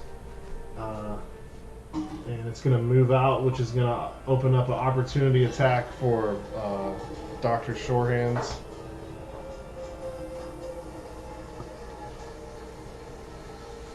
And you can just let me know what you get. Yeah, it's going to be a 16 to hit. It's going to hit. And it will do 4 damage. All right. Dr. Shorehands is sure of her hands. She doesn't miss, done. Man. She's steady. She gets it done. It makes an attack at Vlad, seeing that he is down, but Vlad is able to just dodge out of the way as this zombie tries to smash down on him. And then we go up to Jane. Did you say Vlad is down? He's just wounded. He's not down. Okay, cool. Jeez. All right, you can't hear me then. All right, so Who am I closest to, the zombie or Manarus? Right now, you are closest to Victor. But of the three, of zombie and Manarus, you're closest to the zombie. Okay. I feel like I'm gonna run up and get rid of this zombie, make it one less of a problem. Alright. So I'm gonna run up and two-hand it with my sword, and I'll use my last divine smite. No, actually, I got level 2 spell slots now. Nice. I will use my third to last smite with this. So I got an 18 hit. 18 definitely hits. All right. So like a baseball bat, I'm gonna hit the zombie. 1d8 or 1d10 plus 5 plus 5 is 10 plus 2 is 7. 7 is 14. Wow, this is shitty rolls. Okay, 14 damage. Alright, you hack into this zombie, dealing 14 points of damage. You see it again, as you've seen so much before. You slice into it with your radiant energy. It crumples to the ground, and unlike before, when its body has risen and fallen back to the earth, this time it rises and stands back up. And it is alive. Ah, I said die! And I hit him with my second action. Okay. 22 to hit. Yeah. I'm going to use a smite. That'd be 11 plus 2. 13 plus 8. There we go. Plus 7. 28 damage this time. Okay, 28 damage this time. As you Oh, you said, gotta I said this die, one. and you cleave it in half. And this time it's just completely gone. And that zombie is deceased. I just spit on it. Nice. It just bubbles, that black ooze. Like, there's nothing left of the creature. And that, we go to Manarus. No. And he is going to look at... He looks over in the area of Vlad again. Dang.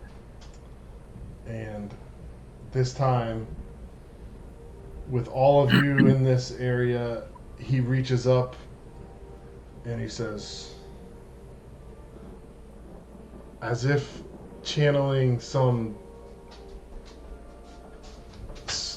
epic line that he's heard through the multiverse. And he says, shoot, I forgot what he says now. I don't remember how he says it, but it's a line from Batman and Robin when Arnold Schwarzenegger is Victor Freeze, and he says, what's he say? I think he says, I think you need to chill, or I think it's time to chill. I think he says just chill out. Yeah. So Manor says, it's time for you to chill. And from above, in a 20-foot radius, a hail of rock art ice appears and pounds the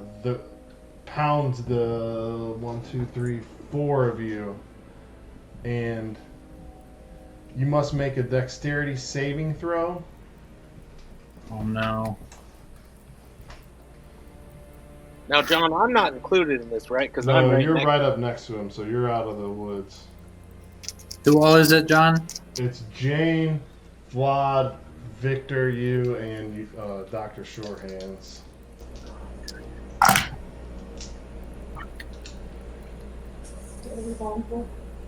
Dex. Okay.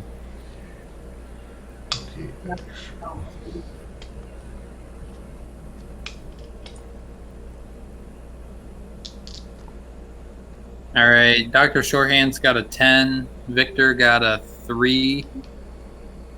I got a 15. Jane got 15. What were they again? Sorry. Shorehand's got a 10. It's a fail. Victor got a 3. Fail. Jane got a 15. Fail. And then I'll roll Vlad. 15 fails? Yeah. Vlad fails as well. Alright, so you're going to take...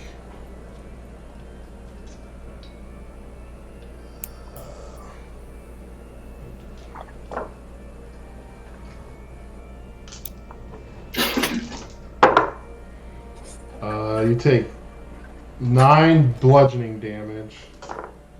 And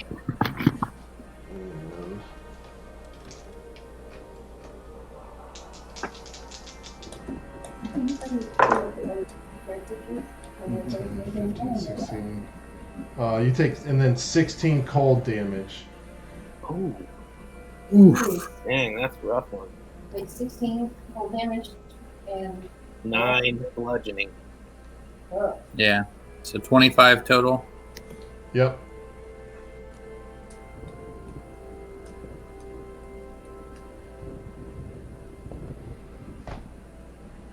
And he's going to take... that hurts. 25. Shit.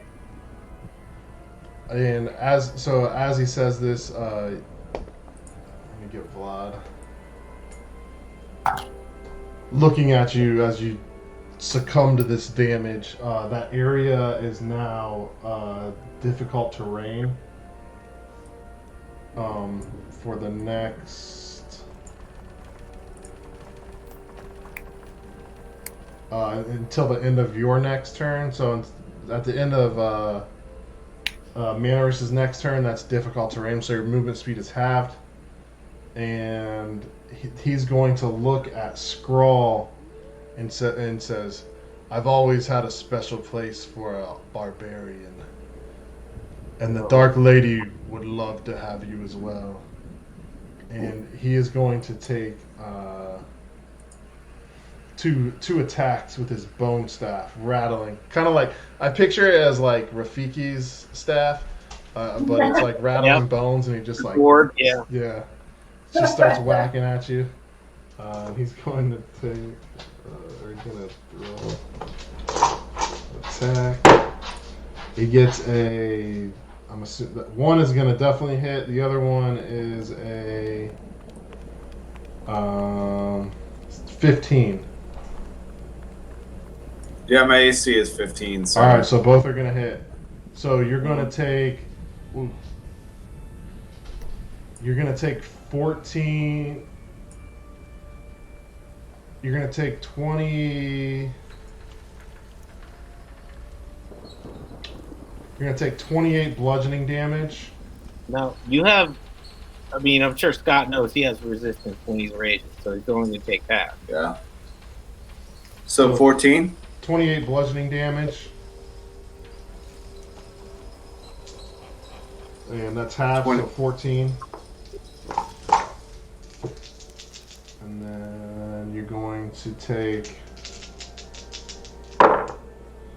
Sorry, so it was 14?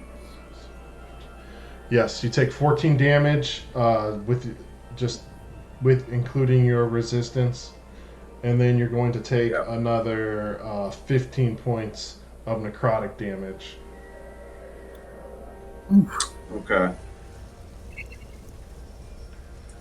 And he is going to use his action to move again. I'm going to have him roll acrobatics, though, to see if he can get out of Skrull's.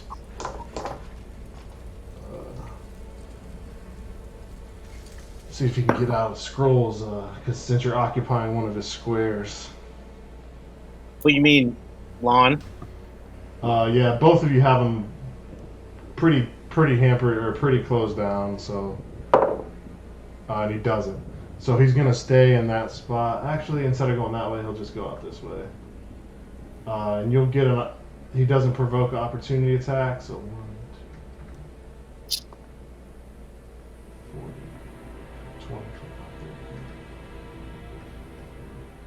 25, And he's going to move back over here behind this pillar. And that'll be the end of his turn.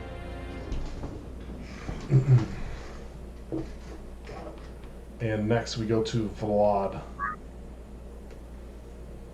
Vlad reaching down, looking around. Let me see.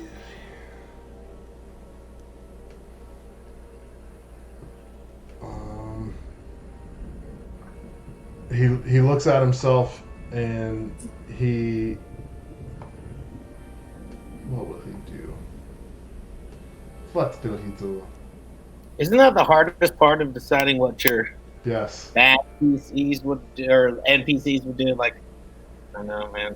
It is definitely the hardest I part. always try to play ruthless, but sometimes you have to be. He's going to. He's going to look at. He's going to look at Mannerus. I feel like you have it out for me. And you see a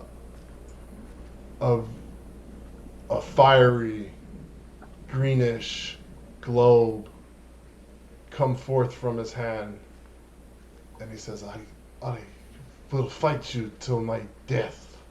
And he's going to cast Eldritch Blast at him.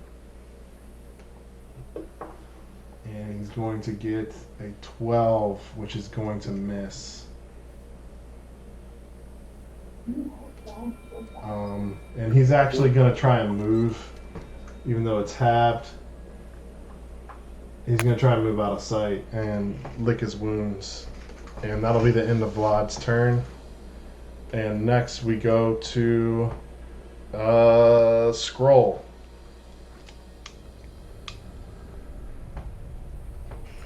All right. So, what distance away does Mannerus appear from me right now? He's about 55 feet away. 55? Yep.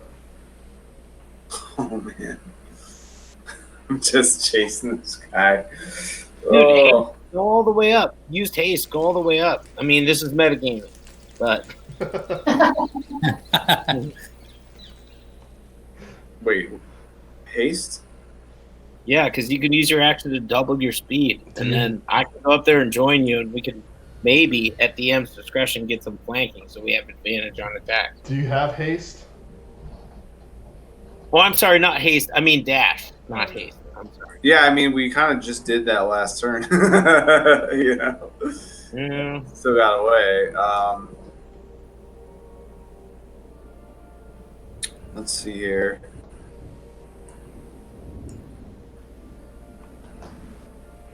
So again, like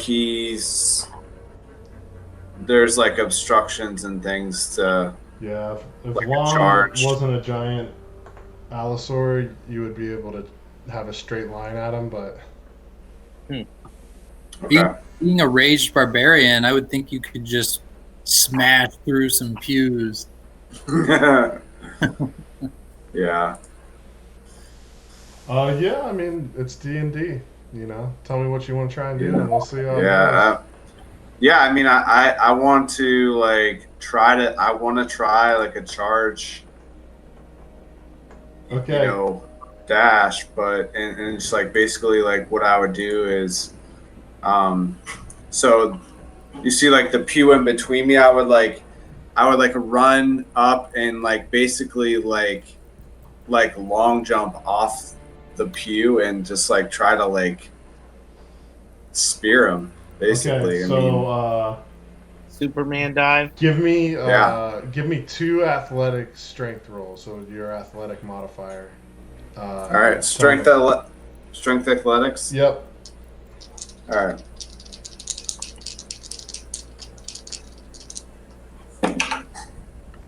All right. Okay.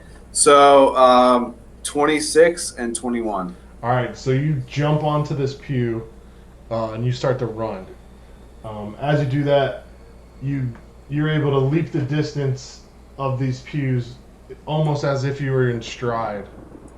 And then I want you to go ahead and make one more athletics roll to see if you're able to jump off. Okay.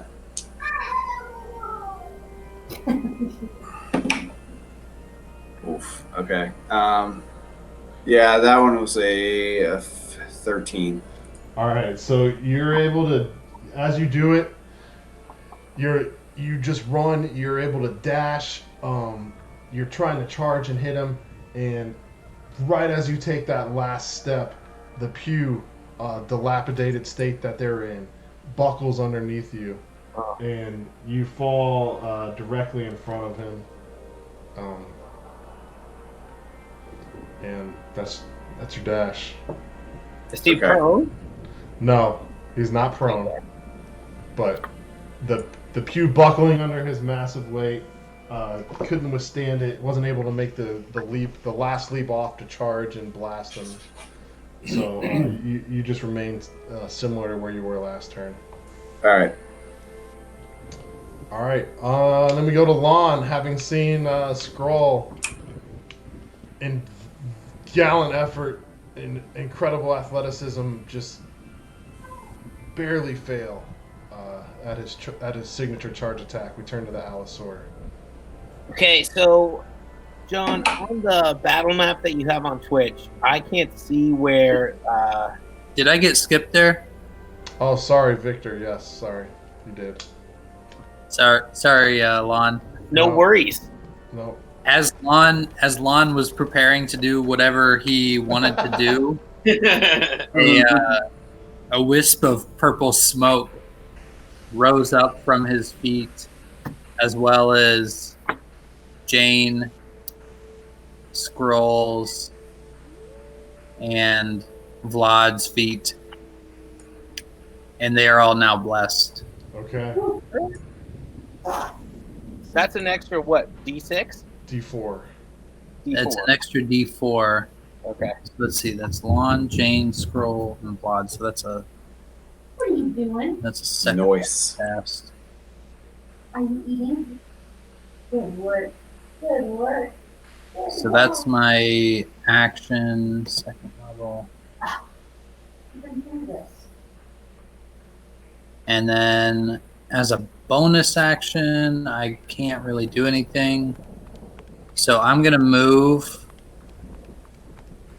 from where I am, just kind of into the center of the room and between those pews. Okay.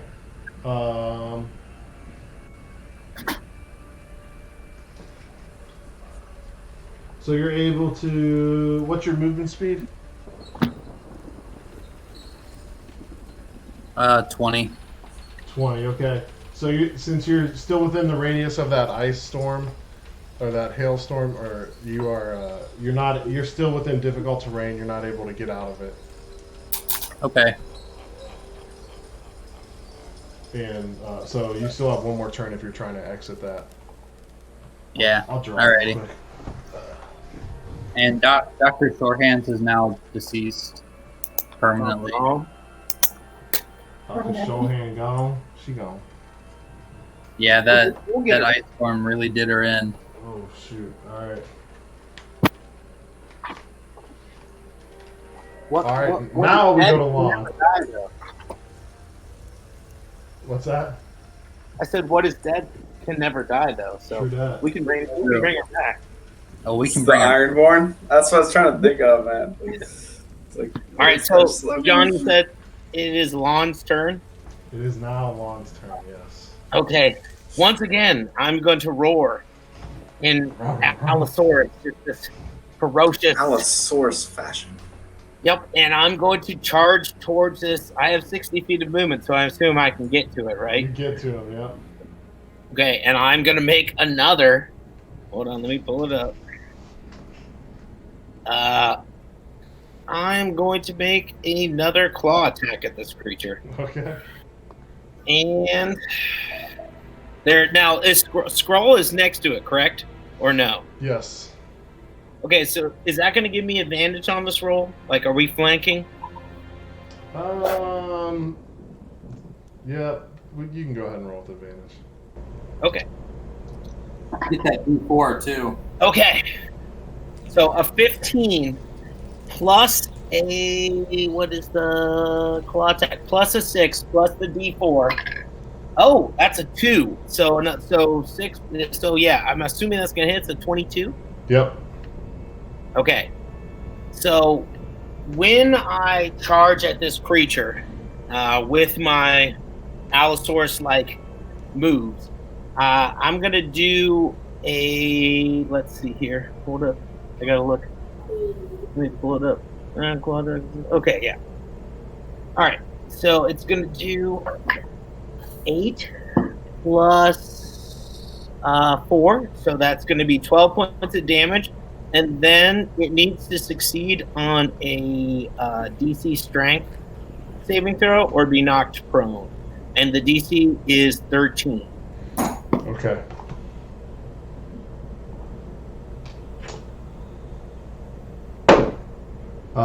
It gets a 14.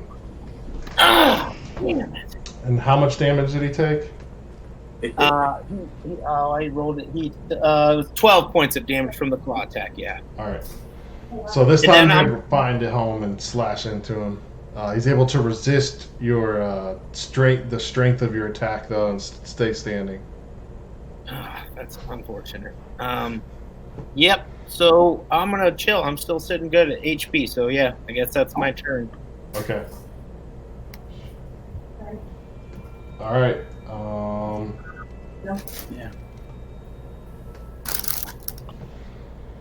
I forgot to mention that scroll and Jane, when you were able to hit home against Manarus, the attacks that you did land didn't seem to have quite the effect that you thought they would. Shit. So I forgot to mention that part. And now we go to the zombies, and there are none left. And we go back to the top to Jane. All right. So it's still difficult terrain, right? Yes. All right. So not about to do that. I am going to use my crossbow bolts. I still have Manarus marked with Hunter's Mark. So I'm going to do an extra 1d6. So based on where you're at, it's hard to tell on the map, but he has positioned himself behind a pillar. Oh. So Scroll has blocked him in. Lon has blocked him in. Yeah. But there's a pillar just to his left right here. So Okay. He's out of your line of sight at the time being. Will I be able to move in so that he is in my line of sight? I know it's difficult terrain, though. Look at the map. I mean, you can move. You can so move for to every the edge of it. space you move, it counts as double your movement. Oh, okay. What's your movement? My movement speed is 30 walking. Yeah, so you can get to just the edge of it, like right here. Okay. And I would say you could roll for attack, but you'd have to roll for disadvantage since Scroll is in your line of sight. Okay. Yeah, I'll take my chances. Okay. So I'm gonna roll twice with disadvantage, right?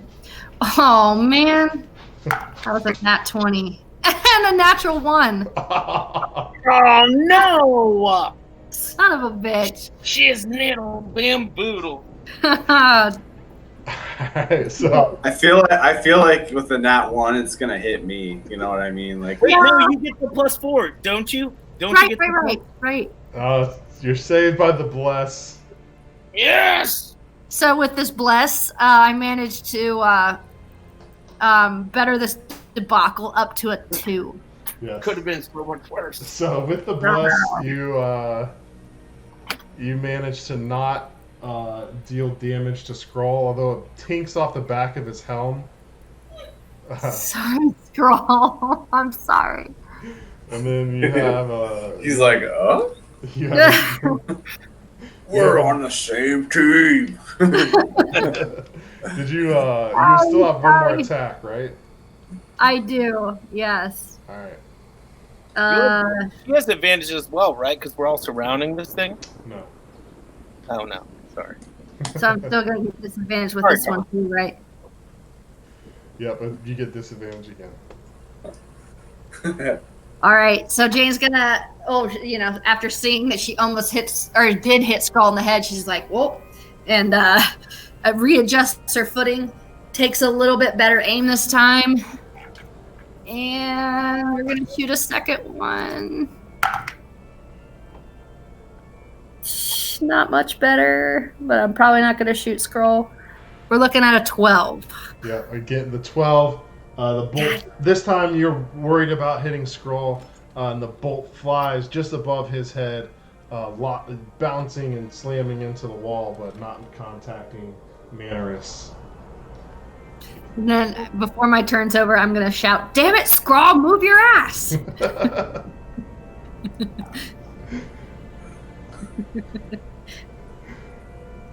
That's awesome. It's the pillar though that's fucked up my shot, Yes, right? it is. It is the pillar.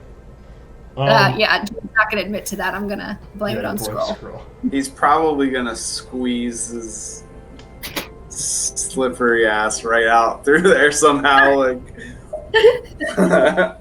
it's like a greased pig, man. He just flew right out there. Feeling terrified by what he's just seen, Vlad is going to cast Fly on himself, and he's going to try and distance himself as far away from Manarus as possible. So he's going to go up into the highest part of the rafters of this monastery, and does he shapeshift into a bat by chance? No. Because that would be cool. No, he doesn't. And with that, that'll be his turn, and then we'll go to Manarus.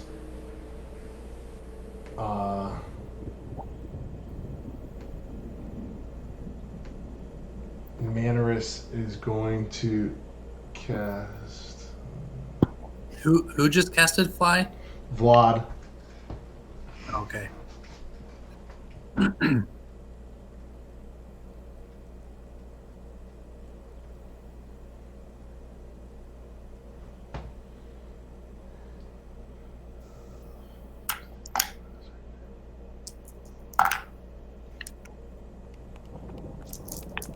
All right. Within the same. Oh, I forgot I have Misty Step. Oh man. Yeah, you gotta work that. Misty Step gives you free movement. I forgot about. Misty Step is so awesome. Yes. All sorts. And it's a of bonus action for Paladin too, right? Yeah, it is a bonus action, which makes it even better. Damn it. All right. So. Next turn. Damn it. Second level or higher, he gets one more dart above first.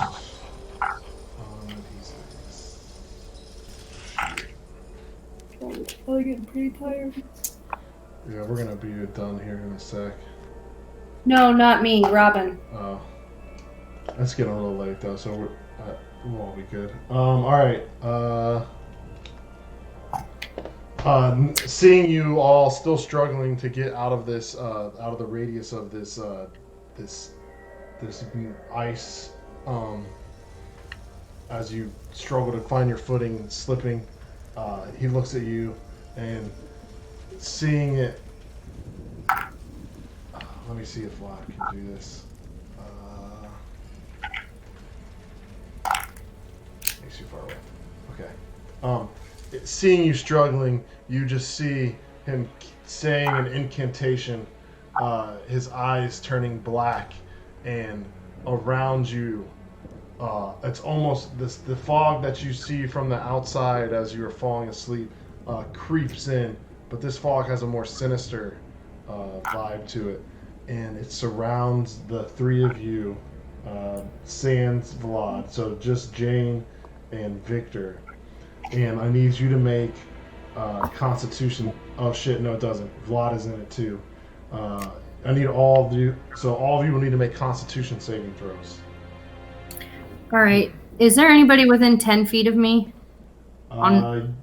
Good. Victor is within 10 feet of you. Okay, so Victor, you can take advantage of this ability I apparently have now. That is called. You get what is it? Something divine presence or something. Yeah. Where you get they get a bonus to wisdom or to saving throws or inspire. It's something. Yeah. I lost it. I know what you're talking about. Yeah, he gets it, but it is. This is Constitution, isn't it? Yeah. Okay, so fucking never mind. Sorry. Now that I've held us up. You get a D4 also. Yeah, it's not going to help. A 15 failed last time. Yeah, it's a 4. Ugh. Victor's gonna get a 19. Be getting hit with another 25. And Vlad will get a D4 to add to his save. Okay. He got a nat 20, so he's good. Nice. Let me check his spell casting modifier one more time. Oh shit! Yeah. All right. You said you got an 18 or a 19? 19. All right. So the 19 you're able to save. You still feel the effects of this cloud, but you're able to fight off the dire consequences of it, and you'll take 12 points of damage. And Vlad will take 12 points of damage. And Jane will take 23. Jeez. Okay. And as this, I found that. Oh wait, I found that trait really quick. It's called Aura of Protection. You get a +1 bonus to all saving throws, no matter what it is. yeah. Oh, so I got a 20 then. Yeah. You got Yeah, but you. soft 20. Yeah. As you see this, as this happens, this I want you to make.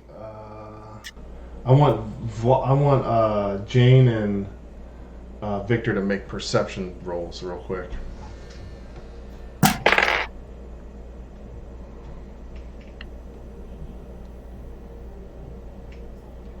21.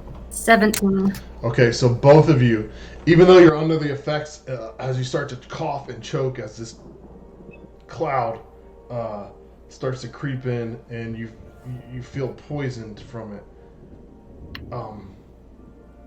You both hear this deafening thud behind you. Oh no. Unable to see what it is, but it is a massive thud. And it comes from about 10 feet behind, or about 20 feet behind you. Can we do anything right now about that thud?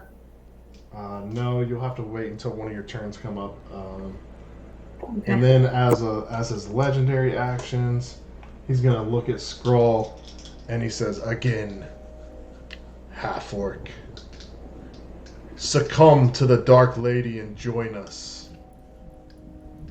You'll be the finest lieutenant in all of Carta." And he gets a 14,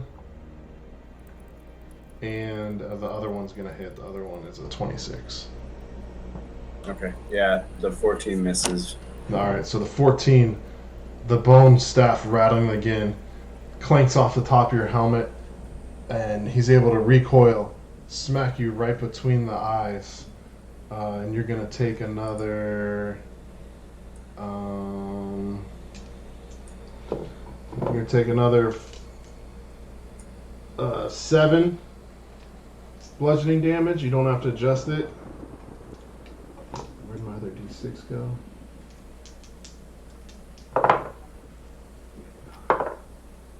12.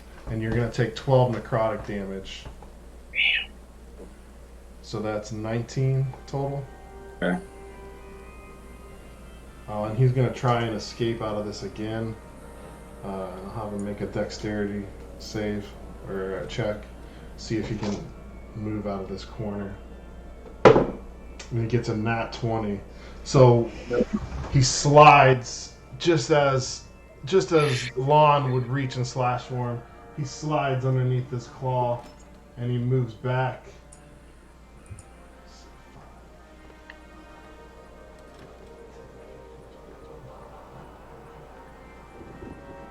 And he successfully escapes this time. And that'll be the end of Manoris's turn, and we go to Scroll.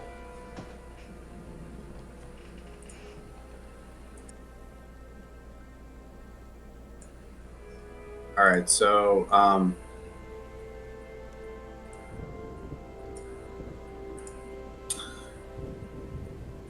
he's out of my range again. Yes. He's Okay. moved back there. That one. Where are you, that one then? Yeah, Okay. Not too much. that's blind. I'm gonna move up on the altar. I'm just gonna dash up where that thud was and see what that is. Alright, so How far is that?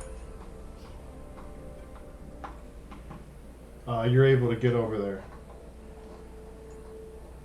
And in front of you, you see a battered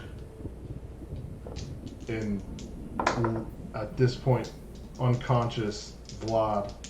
Oh no. Oof. Okay. He hit hard. Yeah.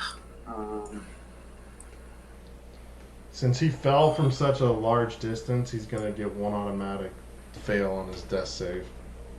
Jeez. Oof. Yeah, and you just see him barely clinging to life. Yeah. So I'm just gonna kind of like shield him from Um, any. I'm gonna have you make a Constitution saving throw. Okay. Since you entered this cloud, this noxious cloud. Okay. Get that bless. Yeah, got it. Oof, and it's still no good. Yeah, 13. All right, you're gonna take.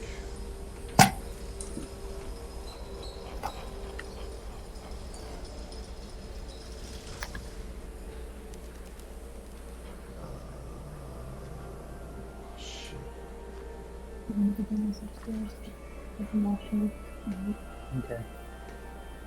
Oh. Yeah. All right.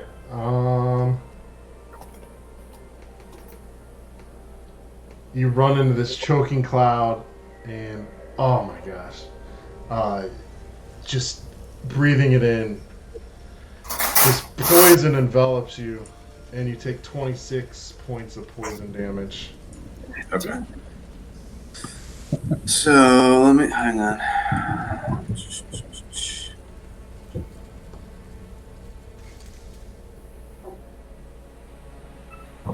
Okay. So I would be down, but But you're a barbarian. I you're have off for it. relentless endurance. Yes. So Yeah, when I'm reduced to 0 HP but not killed, I can drop to 1 HP instead. So I am. You are down but resilient. So I am like clinging to life, but like, Nice. yeah. All right. With that, we'll go to Victor, choking Is inside that of this cloud. ice storm cleared up The ice now? has dissipated, yeah. So your movement is back to normal. All right. Can I get over to Vlad? Yes. All right. I'm going to do the cantrip. Spare the dying on Vlad, which stabilizes him. Okay. Shit. Yeah, I have to.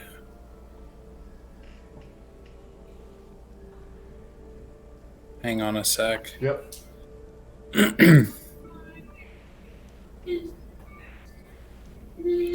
Actually, instead of that cantrip, I'm just going to cure wounds on him, Okay.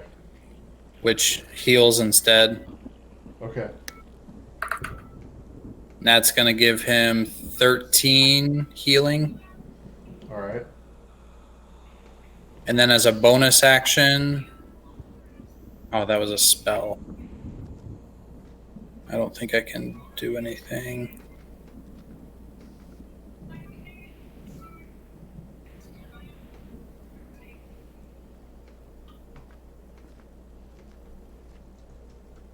Nope. All right. I can't do any bonus actions. Do I have any movement left? Oh yeah, you still have about half your movement speed. All right, I'm going to walk away from this noxious cloud, try to get out of it. All right, you're able to get out of it. And that will be my turn. Okay, so as you lean down, your hands, you're muttering the words, the incantations to raise Vlad back from the grips of death. You start to see him writhe, coughing up this black ooze. Oh. Oh, no. He rolls over and looks at you, looks at both of you, and you see his eyes turn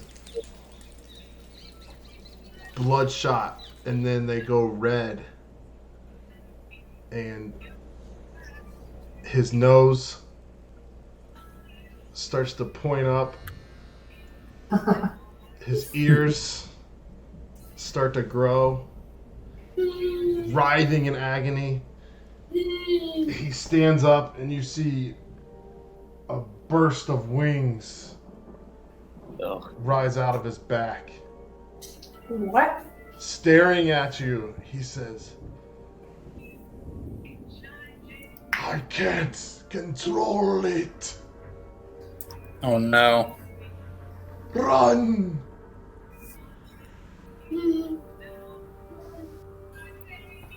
Can we all run? Because I want to run. And we'll go to Lon. Oh God. These in your pocket. Yeah. Okay. Let me look at the. All right. So, man, this is getting heavy. All right. I'm going to. Now, John, I'm going to ask you a question real quick. When I was in the room with Vlad, and all of a sudden that like storm started to happen, like, and it started raining, and he all of a sudden went like ghost white and started like, it seemed like he was getting scared. Would I assume that like thunderstorms and water and rain and things like that make him scared? I would say at this point you would think that it was almost like the storm brought something in. Okay. More so than like with this storm came a dark presence Okay. that he was able to feel. So not necessarily something that now you might be able to ask Jane or Victor that question if you know when you're not a dinosaur. Yeah, right. Okay. Okay. Well, I mean, you can give me a religion check and see what you get. You want to go there? okay. Oh shit, that one rolled off the damn table. Where'd it go? Oh, all right. That was a 10 on the roll table. So, while you know the natural cycles of life, the religious and historical aspects of some of these dark creatures, it just escapes you right now. So you're not able to connect those dots just yet. Okay. Well, dang it. Well, I don't see this whole being an Allosaurus thing working out right now because it really hasn't. So I'm going to revert back into my natural form. Okay. And then as a bonus action, I'm going to look at my homeboy Skrull, and I'm going to cast Healing Word at 3rd level. Okay. And he is going to get 3d4 plus 5. Let's see what he gets. I'm rolling it for the first time on the D&D Beyond thing. So yeah, Skrull, you're going to gain an additional 12 hit points. Sweet. And that's where I'm going to stay at. All right. Okay. We're done with you. Yes, that's my turn. All right. Actually, you know what, John? I would like to move like a little bit closer, like behind some of these like pews and whatever there are, like tables and whatnot, but a little bit closer, but not like too close to this. Oh, okay, yeah. And I forgot to tell you, this circle right back here. I forgot to put it down. This is actually a fountain. Where? So the circle that would be right behind you is actually a fountain. Oh, cool. And all right, so you move obscured by some of the pews and pillars, but towards Manors. All right. Okay. So I feel like this is a good area to stop. We'll pick up in this exact spot next time. And I know it's a little bit late. It's 10 o'clock, so we'll get out of here. We'll pick it back up. I'm going to take a picture of this because I know my cat will knock it down. Yeah. But yeah. Sweet. All right. Sounds good, man. I'm excited. We'll pick it up on next Wednesday. Yep. Cool. How's everyone looking on HP?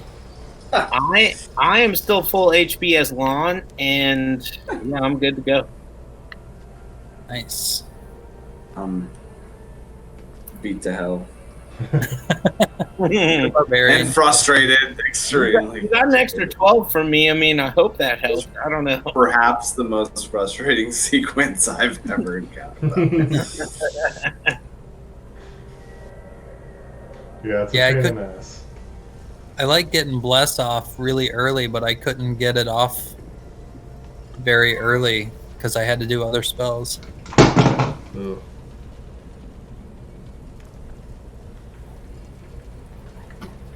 All right. Yeah, I don't know what's Jane looking like.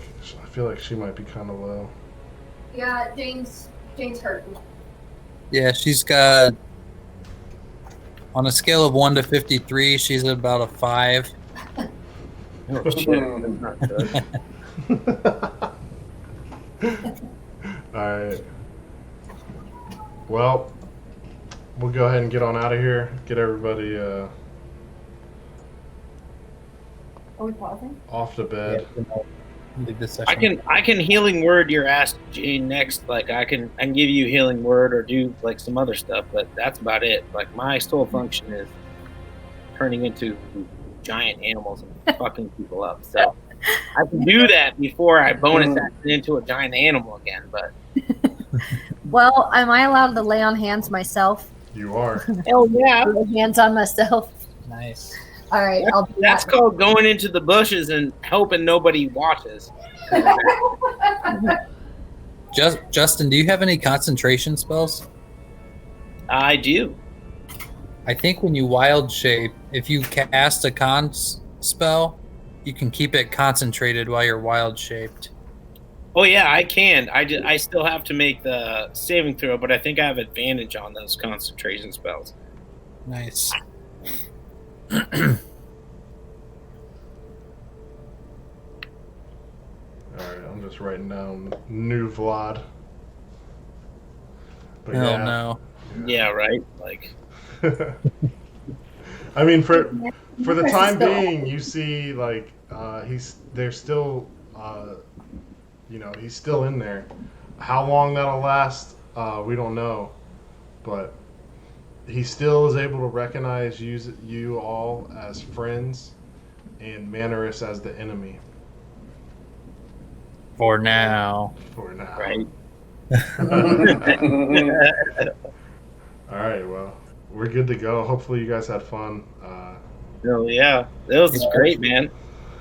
Yeah, it was good combat. Yeah. This will be like the first two for me, John. This will be like the first experience of leaving it in the middle of combat, like I did with the Black Dragon last Saturday. So it's going to be interesting to see how. Yeah, you gave me like, well, I was gonna instead of trying to fit it all, I wanted it to have like I mean, this is a big battle. This is the culmination of the campaign.